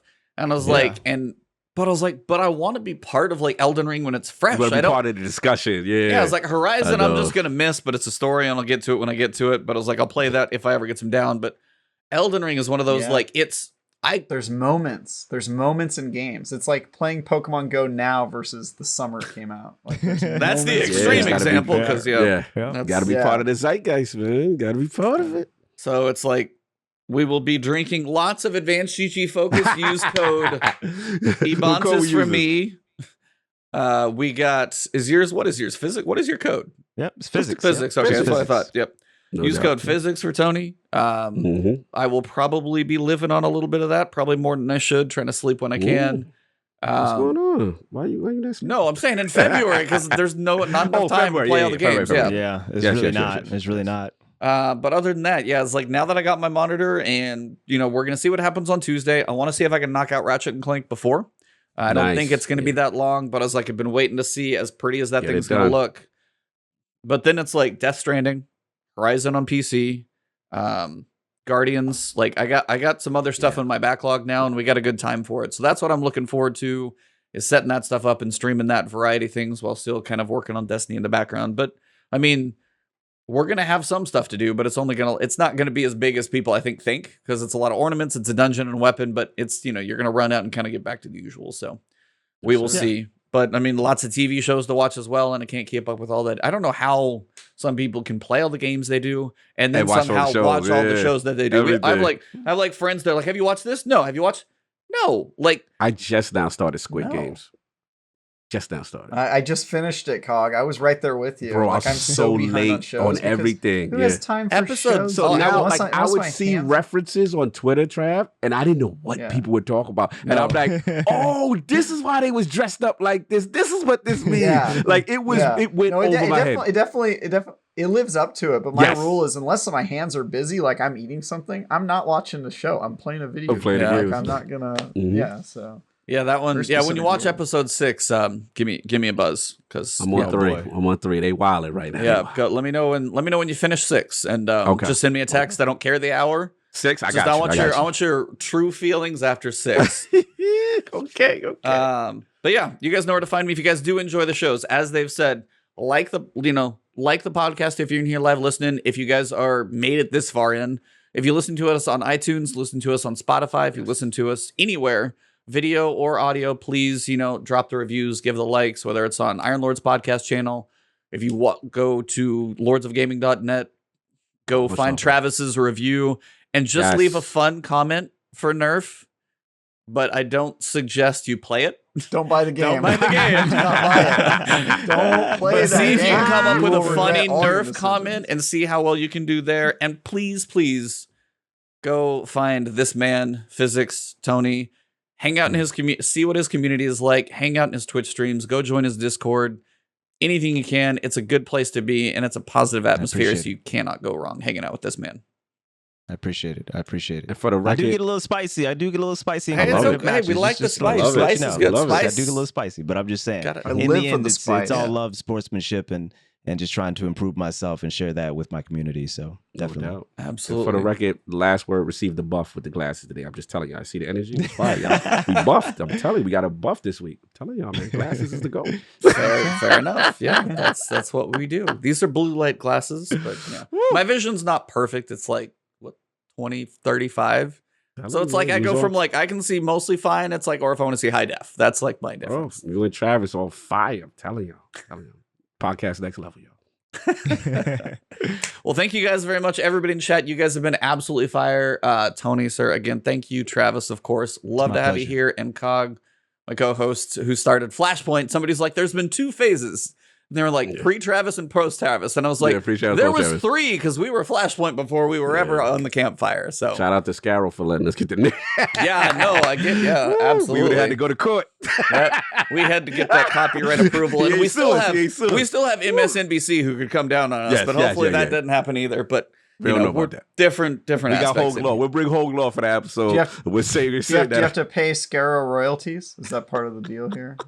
Get the royalties. When I order my advanced CG, I use code Scarrow. No. we got to break Scarrow off for using last words. Salute Scarrow. Yeah. That's a good dude. No. Thank you guys so much for this episode, number 175, December 2nd, as we wrap up 2021. We are almost done. No. Yes. No. Put the hands down. Put them down. No. This is not a thing. You can have your longest running segment. You can't have this one.